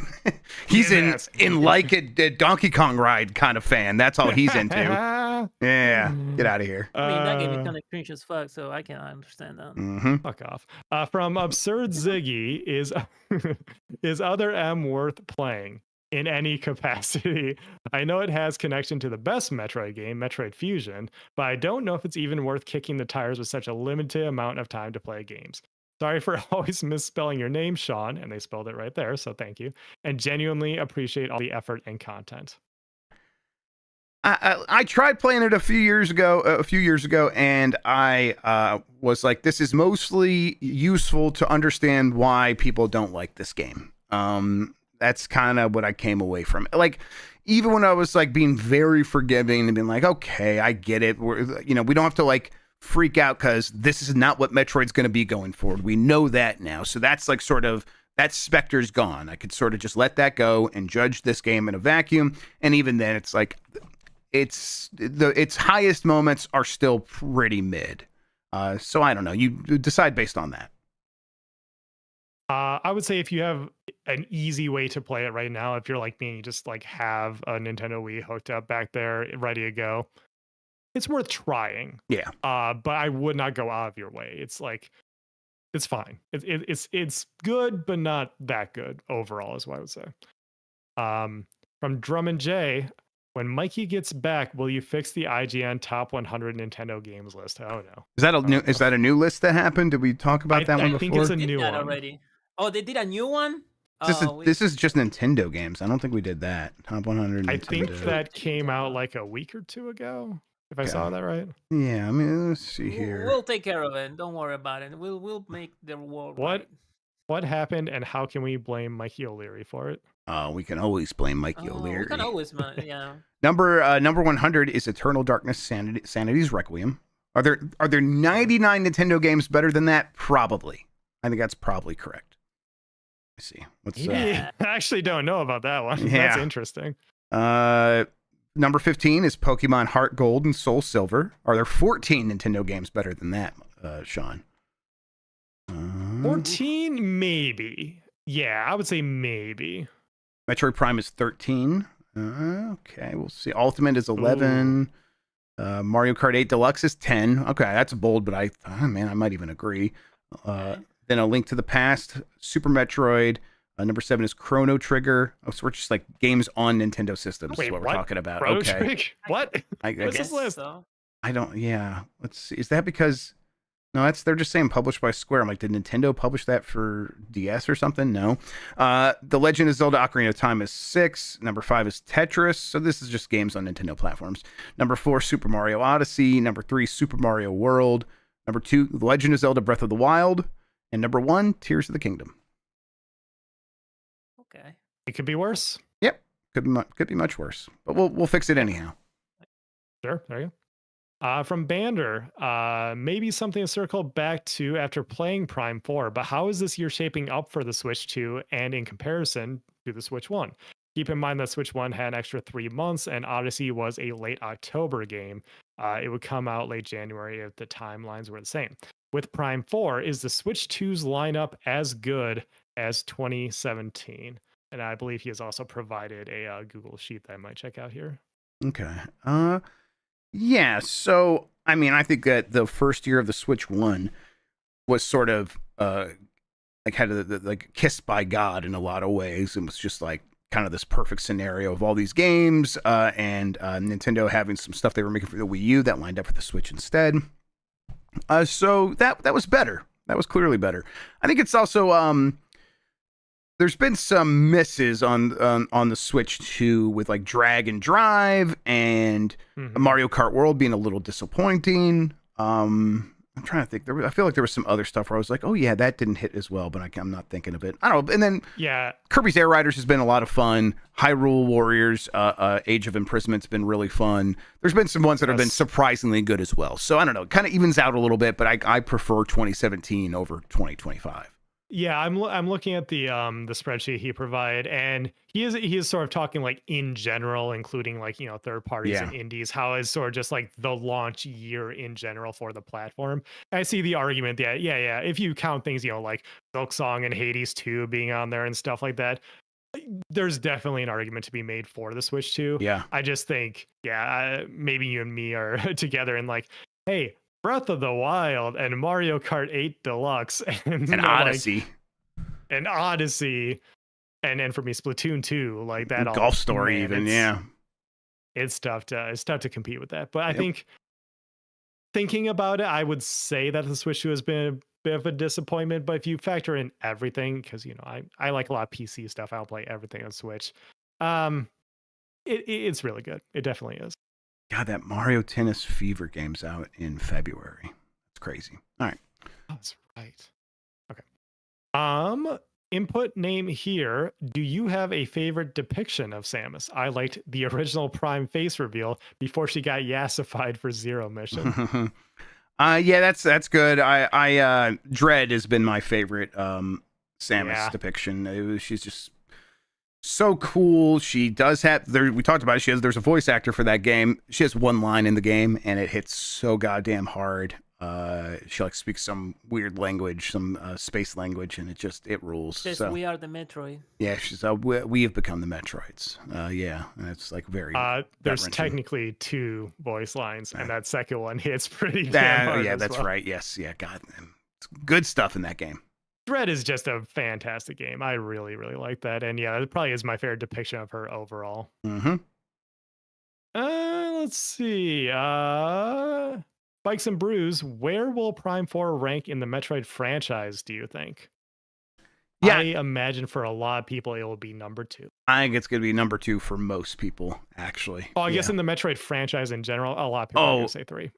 Okay, yes. I thought it was just Prime. For the Metroid franchise, for Prime, it'll be 2.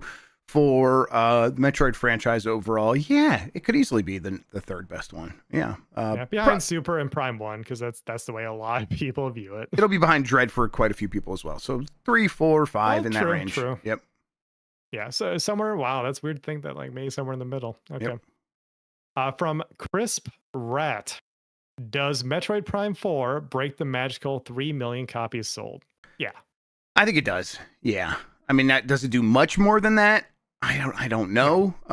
Probably not. Yeah, probably not. But I think it'll do more than 3 million. Yeah, because keep in mind, it is a cross-platform game. It runs well on Switch 1 as well, and just in general. I think Switch Effect will pick that one up a little bit. Like I said, not too much more. Around that 3 million. It'll probably sell like 4, maybe 5. You notice that this game did not leak on torrenting and piracy websites for the Switch 1 version. Because I think Nintendo, if they were sending out physical copies, like definitely prioritize the Switch 2 version specifically because of that. They're like, hey, we could just like that would make a lot of sense. We'll just send out the Switch 2 versions. The Switch 1 versions will just like lag behind a little bit, and that way it's not going to be on the internet 2 weeks earlier or whatever. And yeah, it wasn't. New way of combating that, I guess. Yep. Always be clothing. Heyo Doggos, since Mike is out, what's your goatee opinion that you think would make Mike the angriest? God, yeah. Let's see. What are his darlings?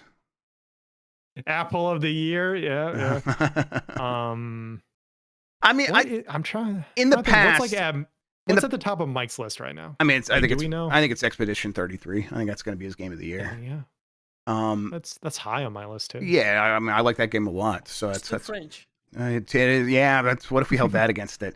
In the past, I think Mike would have been a little shittier about me like putting games like Sectorium Baby Steps very high on my list. He's like, yeah, but what about real video games? But that was past toxic Mikey. He's definitely like ready to respect my opinions on those things these days. He pulled down you so hard with Vampire Survivors. Yes, yeah, absolutely. And that was the old Mikey coming back out to play. Even that was better than in the past, where he's just like, these aren't real games. He's definitely said that before. But I think at this point, I don't know. I'm like, what? Yeah, beyond saying that Expedition 33 isn't that good, which is not something I believe, I don't know how I could offend him. I don't know. I'd have to think.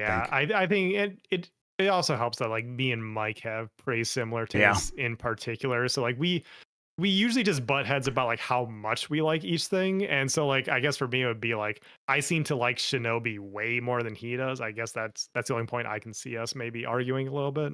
Yeah, I think I'm his kryptonite. I'm you are. Can get it like whenever I talk about Final Fantasy remake, he really gets up about that. That's true. I do too. Yeah, everyone gets mad at you for that. Ever said what you say about No, that's not true. You say I got a lot of people on my mentions being like, "You're right about Final Fantasy VII remake." They might be the boss. Oh yeah, your sock puppet accounts maybe. Yeah. I could imagine Mike playing Dispatch and feeling the same way he does about other Telltale games, and me still being like, "That's one of the best games of the year," and that might make him angry. But again, I think he's trying to be a little bit more open-minded about that stuff, so we might not be able to make him angry. Who am I kidding? It's Mikey. We'll find a way. We always do.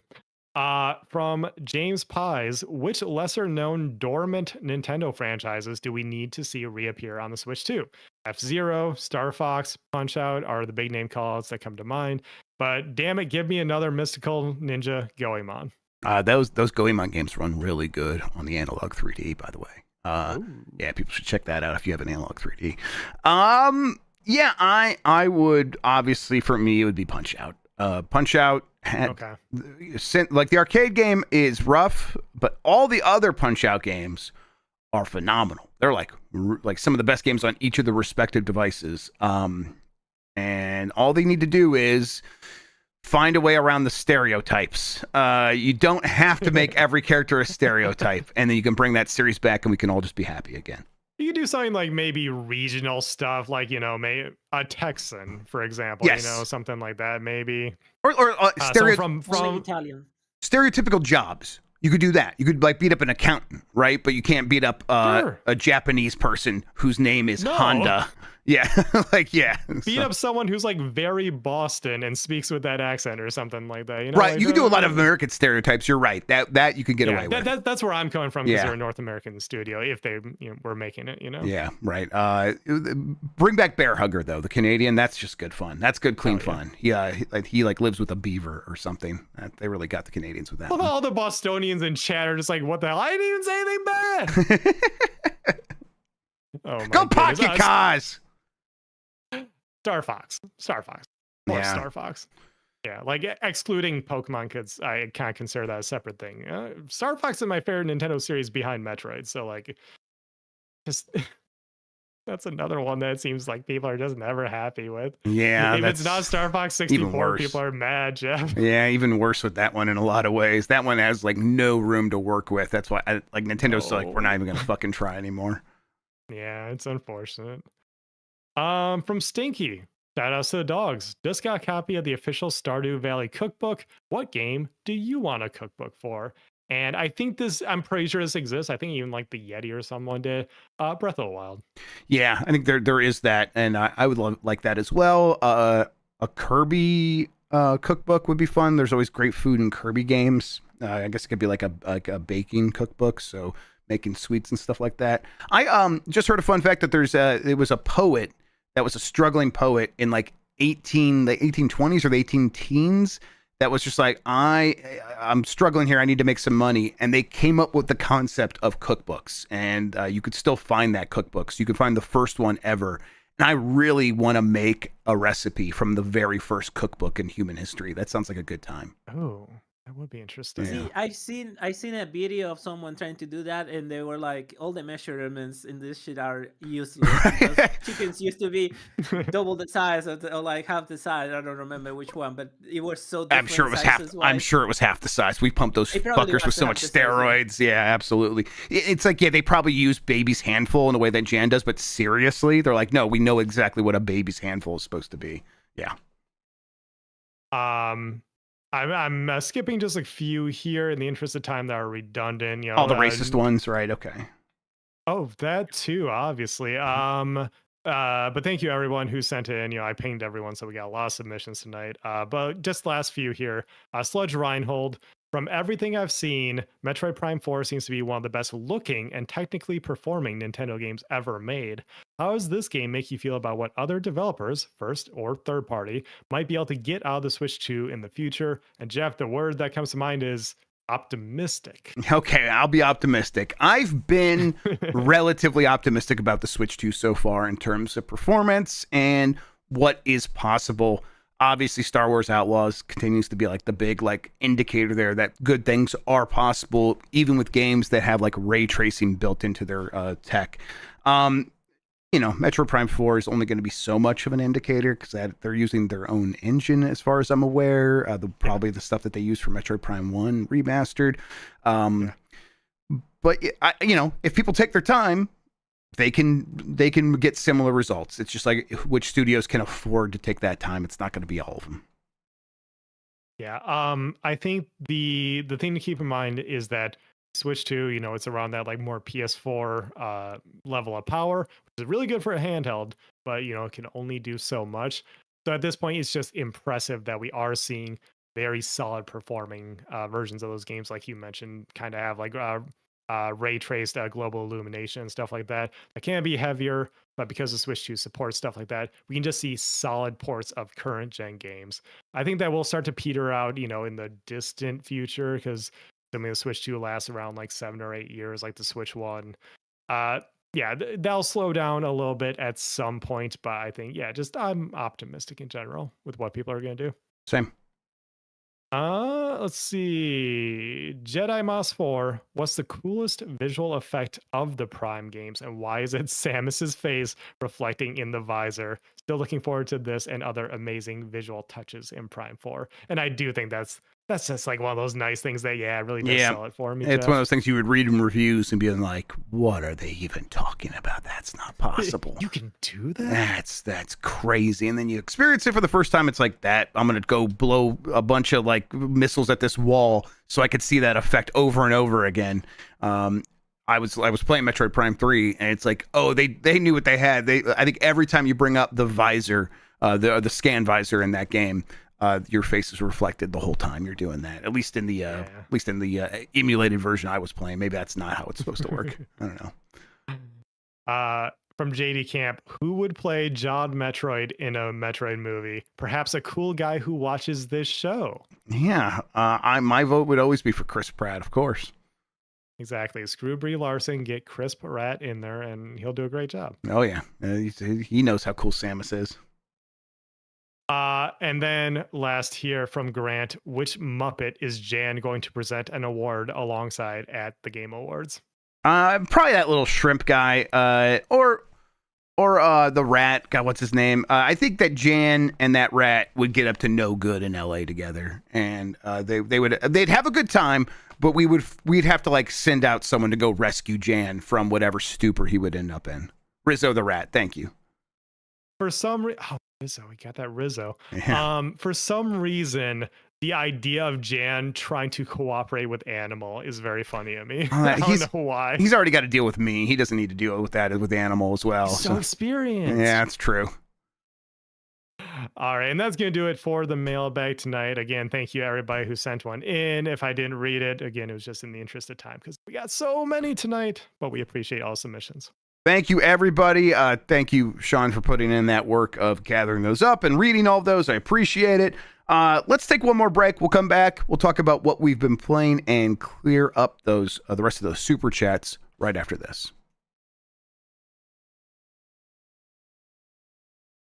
All right, I am ready to wrap things up. Yeah. All right. I think we just finish up. Okay, let me take a look at these super chats so I can read along. All right, there we go. All right, I'm gonna fade I'll to play black. some Demon School if you want to ask me. Sure. I did too. All right, great. All right. Back in 5, 4, 3. All right, we're back. Sean, what have you been playing? I have been playing Metroid Prime Remastered. Hey. I wanted to play something to get in the mood for this. I kind of want to like fire up each of them a little bit to sort of just like get in the mood, get a reminder of how the series is and how the different versions of the series are, even though I'm pretty familiar with them. I play Prime 1 like at least once a year, and then the other ones I do fire up every couple of years. But Prime 1 Remastered specifically, I've only played through once, and I actually captured a little footage for something that I want to do in the video version of Giant Bomb Review. And that game just looks so amazing. It just is incredible that that is a Switch 1 game, is running on a tablet chip from like 2014 it originates from. And really all I would want out of that version of that game is like a 4K boost on Switch 2. And I think it would still look just fantastic. But yeah, like there's a reason that people hold Metroid Prime in such high regard, because it is just an incredible experience. It is still just so much fun to play. Why Metroid is so good in general. You have that incredible first experience, and keep going back, do things better, improve upon like your speed run time that's built into the game and everything. And the Prime games just feel fantastic to play. So yeah, I was having a really fun time just revisiting that a little bit, revisiting an old friend, kinda, you know. That's another one that's like Armored Core 6. I think about every day and could replay at the drop of a hat at any moment. It's one of the reasons I'd have to choose games that I've already played or that have been out up to this point for that question. I just can't not play Metroid Prime again. That's a game like, you know, I'm 42. There's a chance, like I play that game through like optimistically 5 more times in my life.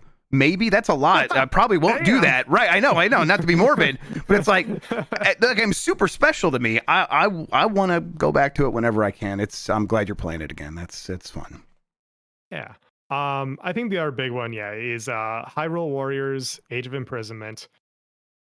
I really like what they've done with the Nintendo Warriors games, and how they have really figured out that by making it more of a traditional action game, they just scale back the Warriors, the Muso of it all a little bit. Yeah. You know, they did that in a different direction with like Persona 5 Strikers, where that very much is still a Muso game, but they added the RPG stuff.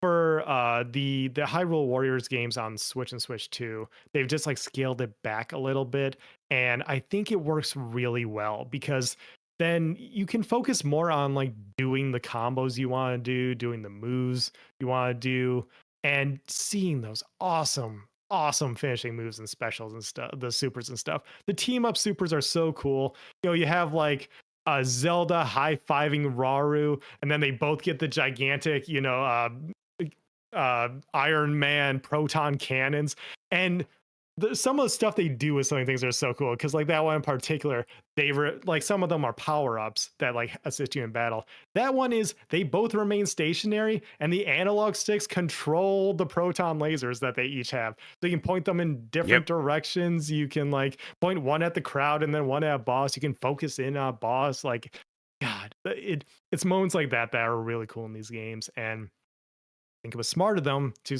seemingly plan from the beginning. We're still not going to have a lot of story in the Breath of the Wild lineage of games, so there's not a ton of that in Tears of the Kingdom. We put it over here. Yeah, in the it's Warriors great over game here. instead.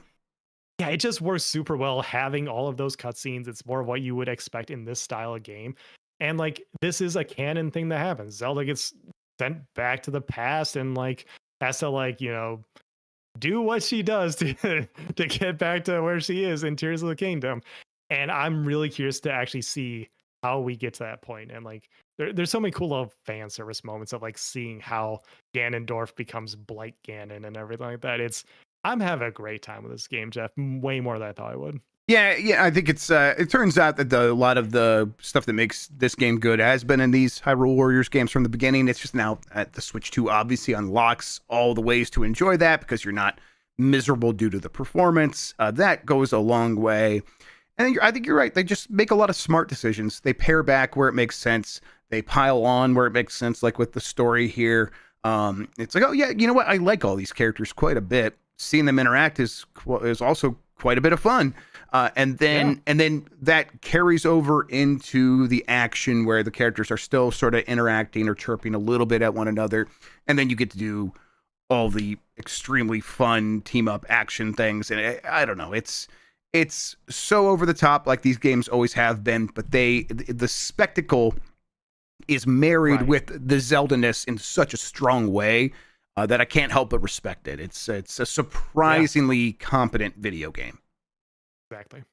That's pretty much it for me. How about you? Yeah, I mean, I like I said, I spent all my time with Sectori. I could say, thankfully, I'm at a point now where I think I could put it down for at least a little bit until I'm sure Jacob Geller or one of these other monsters comes and takes my spot here at the top of the mountain. I'm number 17 in the world right now, and it took about 20 hours of gameplay to get there, which seems pretty normal. I was looking at everybody else that sort of set a pretty high score. Lord Beef, I don't know if anyone follows him on Twitter and Blue Sky. He's in the top 10 in the world, and he's got 30 hours. So I'm like, okay, man, I might have to, if I want to like catch up to him, I probably have another 10 hours of gameplay in there. But whatever, I'm going to be happy with beating Dan and Jacob and Chris Person and stuff like that.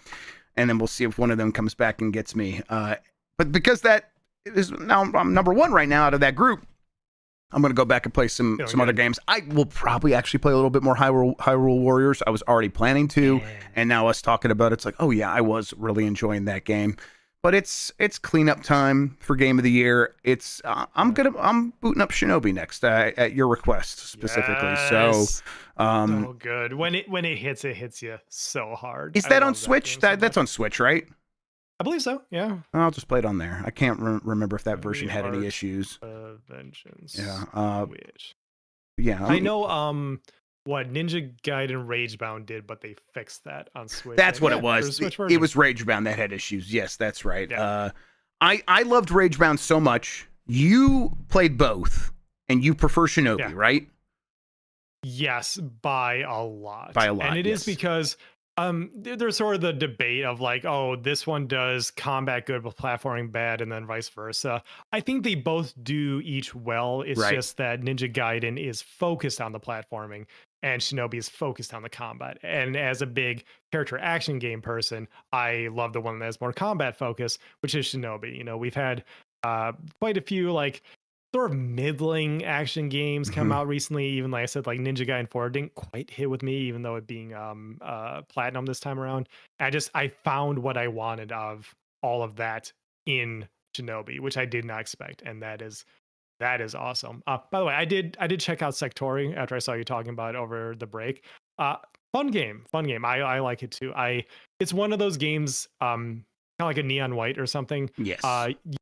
You definitely like it more than I do, but I respect it because it's a very fun game. And I don't think I'll get as into it, but I see why you are into it. Yeah, it's definitely like this is a round peg that fits in that slot in my brain sort of game. Where it's like, oh, I could just, the run I was on tonight, the world went blank, and I was seeing the Matrix, and it was just like, oh my God, in the plan I had came together. It was like, I'm going to try this build this time because I'm feeling pretty good about it. And you know what it is? It's for as much as Billy Mitchell sucks, his perfect run of Pac-Man is one of the more impressive video game accomplishments, because it's not he was not learning patterns of like, oh, I'm going to do the maze in this way and that's how you get the perfect score in Pac-Man. He learned the behavior of each ghost and internalized that. So you knew if I'm here and these ghosts are all there, I go in this direction. You kind of have to do that in a game like Sectori or Geometry Wars, because there's all these different enemy combatants that have all these different behaviors. And it takes a minute to be like, okay, if I'm dealing with this one that comes right at me, that one that goes in a random direction, that one that bursts at me, takes a break, and then bursts at me again, and this one that always dodges my gun and like goes around me and tries to like get on my flank. And if I'm dealing with all of those at the same time, what can I possibly do to ensure my survival? And it takes a while to sort of like, it's a combination of looking for the safe path and upgrading in the right way so that you can sort of blast your way through everything, but that's not always going to work. So you also have to use the dash move, and you got to use that sparingly and know when to do it, and kind of look for the safe spot or look for one of the tokens to pick up so that causes an explosion and catches a bunch of them, and you get all of their little upgrade chips. There's so many of these like layers of gameplay mechanics that you have to... The juice, man. Yes, and you have to like get on its wavelength. And doing that process is very rewarding for me. I really, really jive with that sort of thing. And Sectori's got it in spades. So yeah, very good game. But you know, one more I want to sneak in here since we're on the Nintendo show. Just I'm not gonna say anything about every night before bed, thing that I do to fall asleep, I play Mario's Picross on my Metroid Pocket Classic. Hell yeah. Yeah, and I just... Great game. I love Picross, and I've never played that or the Super Famicom, right? It was only Super Famicom. So, that's right, yeah. You can fire that up after this one. Oh, very good, very good. Yeah, man, it's all... And then it's all just like... I was playing anything Nintendo specifically this week. It was Metroid Prime 3, and was enjoying that quite a bit. But well, I'm ready for 4 now. All right, let's... Sean, did you play 3D Picross from 3DS? I did not. No, that's the one you like, right, Jeff? Oh yeah. Picross 3D is amazing. Good. Yes, it's really, really good. Yeah. I got into Picross when my Nintendo did the Twilight Princess one. I had just like never bothered with the franchise, I guess, before. I played that on my 3DS. I think it was around Thanksgiving even, so I sort of associated with the holidays. I was like, oh, this is so my shit. This is so my jam. A very good logic puzzle. It's like it's one of the better logic puzzles. It's up there with Sudoku and stuff like that for sure. Exactly. You guys both played Demon School. A little bit. People's opinions on this game are all over the place, but I think most people are like, yeah, it's got some stuff I really like and some stuff I don't. How'd you guys find it? Christian, I think you might have more to say. Do you want to lead? I have a couple hours in it, so it's not. This is not a JRPG. Yeah, this is a JRPG. I don't care what people say. If you like French fries, you don't need to be in France. This is the inspiration is strong on this one. So come on. It is inspired by those early Persona games. Those isometric looking ones. The combat is not the same. The combat those were just turn based. This is more tactics like. But not so much. It's more puzzle. It feels more like a puzzle when you enter the combat. Sure. Than a tactics, because you're not. A lot of tactics games feel that way, though. I think a lot of tactics games are secretly puzzle games. It is specifically saying you will get a bonus if you finish within X amount of turns. Okay, and that's the puzzle of it. Okay, interesting. Yeah, and you don't put down your like units. Like you have a fixed party of characters that always like start the same like lineup and everything. So. It's fun. I've been liking it so far. I haven't like clicked with the characters yet, just because I haven't had that much time to like learn the backstory and stuff. Because that's the thing about JRPGs. Is like there's like this is not like a slog. It's not like slow game, but you need to know the characters to know if you're gonna like them. So I'm still learning that, and the gameplay is pretty good. I'm glad they just took like the good stuff from those games, because I tried to play the old Persona games and they're just it's not impossible. They're hard to go back to. So they're so hard. Even the ones they're like, this is the one that came out for like the PSP, and it's like it has better stuff. Even those are just not good for like if you can't stand that old type of like the maps and everything, how you move around. This one is more like snappy and everything. So I've been liking it so far. I still haven't clicked with the characters, and the characters are the thing that I kind of like about the JRPGs more than kind of the combat, that kind of stuff. So how far along are you, Sean? I'm around the same as you, just like a couple hours in. I only just started up the other night, and I think I kind of just echo what you have to say about it. Of like, I like, just don't love it yet right now. It hasn't quite clicked, but I'm so early on. Only like a couple hours into an RPG. You never know who could get introduced or like what mechanic like really makes it click with you. So I kind of just want to keep going with it. I will say like the whole like very demonic theme to it is usually not my jam, but it's someone in like a Steam review I saw or something said that it's like very Saturday morning cartoon, and once Yeah, it gets rolling I'm like, oh yeah, it is that kind makes of sense. I lighthearted. see that. So it's like, I kind of noticed that vibe in some trailers. Yeah. yeah, so it's not like, it's not super dire as especially in the way that like from what little I played of Persona 1 2 it kind of are. So Oh like, yeah.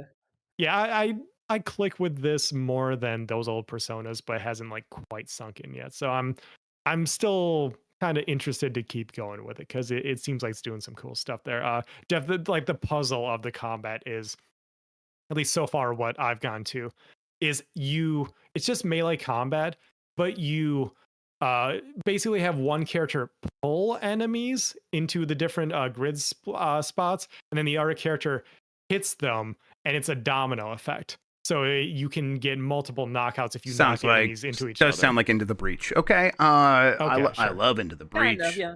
Right. But it's like I think Jam was saying that there's not a ton of the tactics element early on. Like there's more of the other stuff. I don't know. Maybe I misheard. But are you? I think it's just because it's more puzzle than tactics. You're not necessarily like planning your team, at least in the early game, to like have like the Fire Emblem weapon triangle kind of thing like that and everything. It's more about just like, can you figure out how to accomplish this task in X amount of turns? Yeah, to the point where they let you rewind a lot. Like you can rewind every move before you commit to your move because you plan it and then everybody moves. It's kind of cool. You plan all the moves and then you execute them, and when you execute them, they kind of all happen at the same time. Oh, cool. So it kind of looks like a nice, like a cutscene almost. Yeah, like an actual like fight, tights and fight space or fights in tight spaces or something like that, where it's like it plays it back. Kind of like that, yes. Yes, where you like cue your moves and then they all play like one after the other.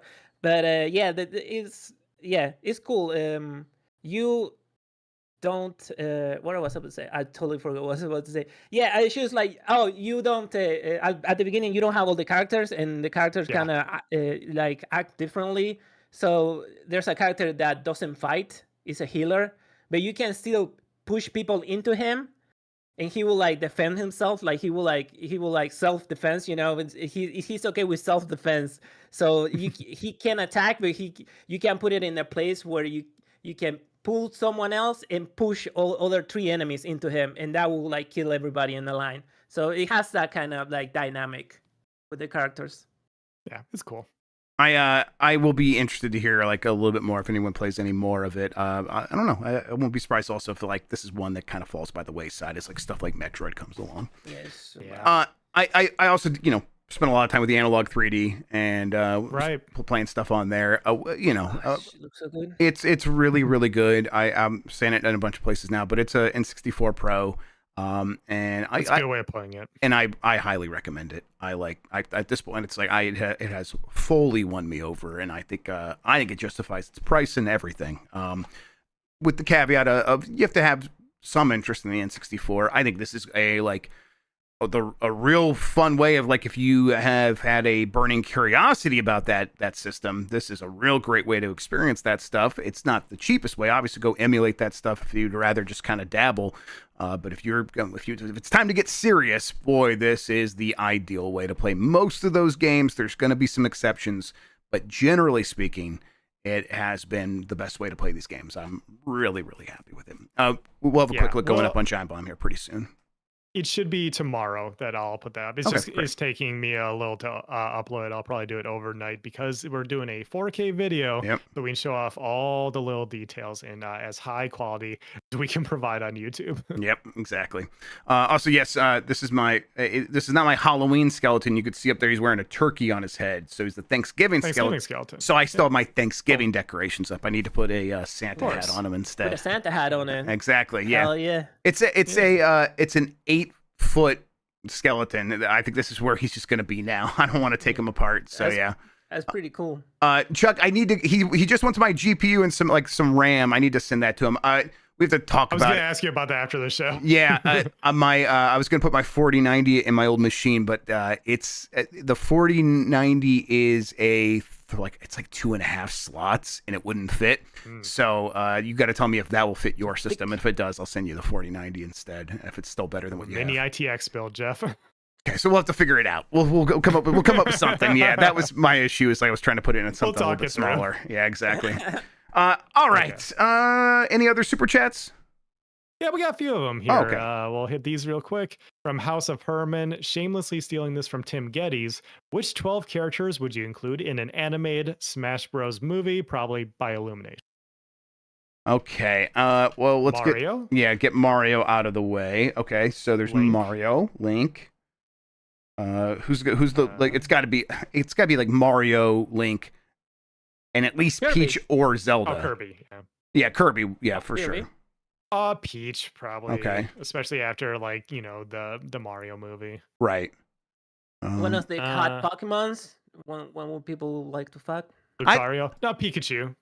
I think Pikachu, but I also think there's a potential like the Pokemon show up in like the second movie or something like that. It's like that's a big surprise. That's the teaser. Pikachu's that's the stinger. Though, you know? I know you're right for sure. Okay, so that's was that 4 or 5? Do we get a Marth or a Roy? Yeah, we need a Fire Emblem character. I think it would probably be Marth. Okay, Marth. All right, so that's 6-ish. 6, yeah, it's 6. Captain Falcon. Okay. Kids know Captain Falcon as that Smash character, Jeff. I believe it. Yeah. I think is there do they have to like pay forward like a modern game like Splatoon? Like would the Squid Kid be in there? Kids love the Inklings. That's a good call. Okay. Inkling is probably a good one. Is this a no Goku's? I mean, so only Nintendo. That's what I'm. That's I think it would be like the after credits scene is something wild, like if they could get Joker or something. Joker. I was about to say that. Yeah. Banjo, maybe. Right. Or a snake. Fox. I think Fox. Fox is good. Fox would be good. Okay. Samus. Yeah, I was like waiting to put her in because let's be real, she would be silent, and that would probably be the gag. Yes, that would be the whole joke for sure. Yeah. Okay. Sonic could be in there. He could. Yeah. I would see it. I could see it at this point. Like Ness, Ice Climbers, no. So like 1 or 2 more. Duck Hunt from Duck Hunt. Duck Hunt. DK, they probably would do DK because of his movie. They probably would DK. Yeah, I was like holding off because we have Mario and Peach already, but I think DK, yeah. Are we missing anything super obvious Nintendo wise? Otherwise, that's kind of a list right there. Yeah, I think we have like one more slot maybe. Let's do the Yoshi. Oh, Yoshi or the ramen girl from Arms. All right, Yoshi. Oh. Perfect. And he's voiced by Safdie. Benny Safdie, yeah, absolutely, yeah. That's perfect. Min, by the way. Min, yeah, that's right. Arm is a good game. From the Drum Kid, can I have Days Sean for Christmas? Yes, check under your tree. They'll be right there. Oh man, is that how we're delivering video content now? Oh shit. Yeah, DVD. You know, Jan's been talking about that. That's true. Forever now. That's right. Yeah. Oh my god! Do you saw a video of that Linus Tech Tip video where he watched Rambo in every single format possible? I've been meaning to. I've not watched it. Is it good? It's good. It's good. I might check that out. VHS so much. Okay. Oh man. Let me see. I need to adjust the window. Chronos Tin Man says Nintendo always gets called out for a lot of the bad stuff that people think are anti-consumer, but in Japan, Nintendo was number 4 in best places that college kids want to work at in Japan, which is something that gets overlooked. Yeah, I mean, they should get credit for the positives, and they do seem like a place that people want to go and work at in a lifelong way. And they do seem like they treat people that work for them relatively well. Yeah, that doesn't negate the bad stuff though, right? The things that they do that are anti-consumer are still anti-consumer. As much as I don't really love that term, they are at the very least hostile to a lot of the ways that I enjoy video games, which does involve emulation and distribution, the easy distribution of ROMs and stuff like that. They're kind of the big villain in that space. So it doesn't undo, like, one good thing doesn't undo the stuff that's very annoying about them. Yeah, both can be true. You know, like it can be a good place to work if you get a full-time gig. They're not great with contractors. That's right. But, Yeah. Also, yeah, it's a business. Like, you know, sometimes business do business things, and they deserve to be called out for that. Yeah, Absolutely. that's often my position. It's like these companies are behaving in a way that's consistent with the way companies behave, and I kind of can only get so mad because that's the system.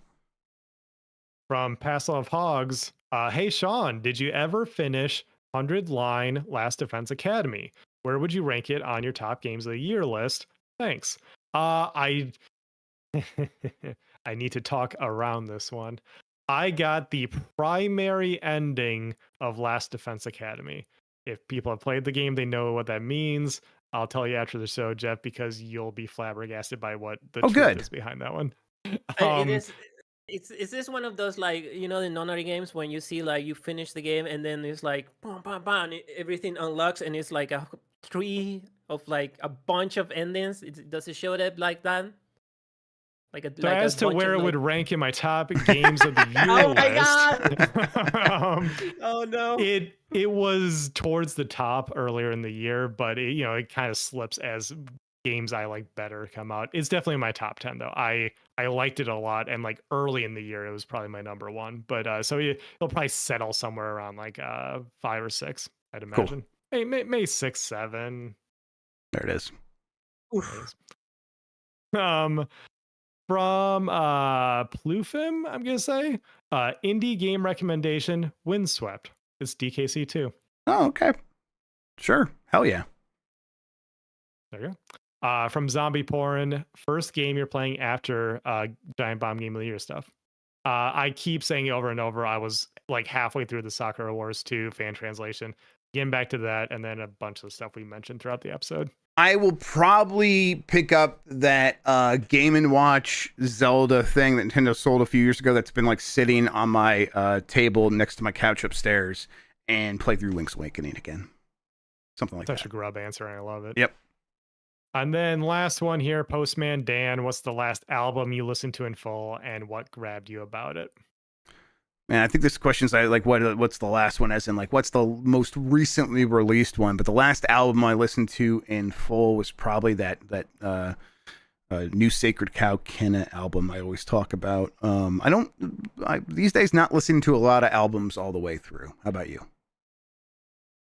The Metal Gear Rising soundtrack. Yeah, okay, mine's something like that. That's probably the Donkey Kong So Country. It's good for running. Soundtrack, good for running. I have listened to a lot of the Expedition 33 one, not like all the way through on its own, but the music in that game is phenomenal. There's a lot of music. Oh yeah. That's it, Jeff. All right. Great work. I'm going to hit the button here. Let's get out of here. Thank you, everybody. Thank you, Christian. Thank you, Sean. Sean, why don't you tell people where they could find you on the internet? Turbo Sean, SHAWN. That's where I am everywhere. That's Blue Sky. That's my dead Twitch and YouTube accounts. It's everywhere you want to find me. Of course, over on Giant Bomb doing stuff. Make sure to check out Dan's Rin review of Metroid Prime 4 on giantbomb.com. And I edited the video version for YouTube. I did some, I think, cute things with it. At least check out the intro. I'm proud of that intro. It's good. Yeah, you did a great job. People really like that. Thank you. And yeah, we'll keep doing stuff all the way through Game of the Year up until our break at the end here. And yep, I'll be behind the scenes for a lot of that editing. I'd put the Wii Fit trainer in the movie. I think she'd be funny. That's a good comedic character. Good answer. Yeah. Good answer. That'd be fun. I think that'd be a deep cut that a lot of people could recognize. All right, thanks for watching, everybody. Bye.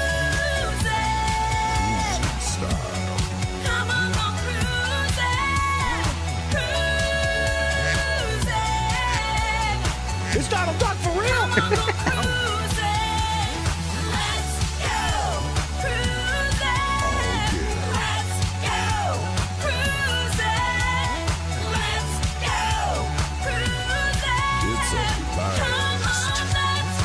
Check Discord. Some of the stuff happening overnight.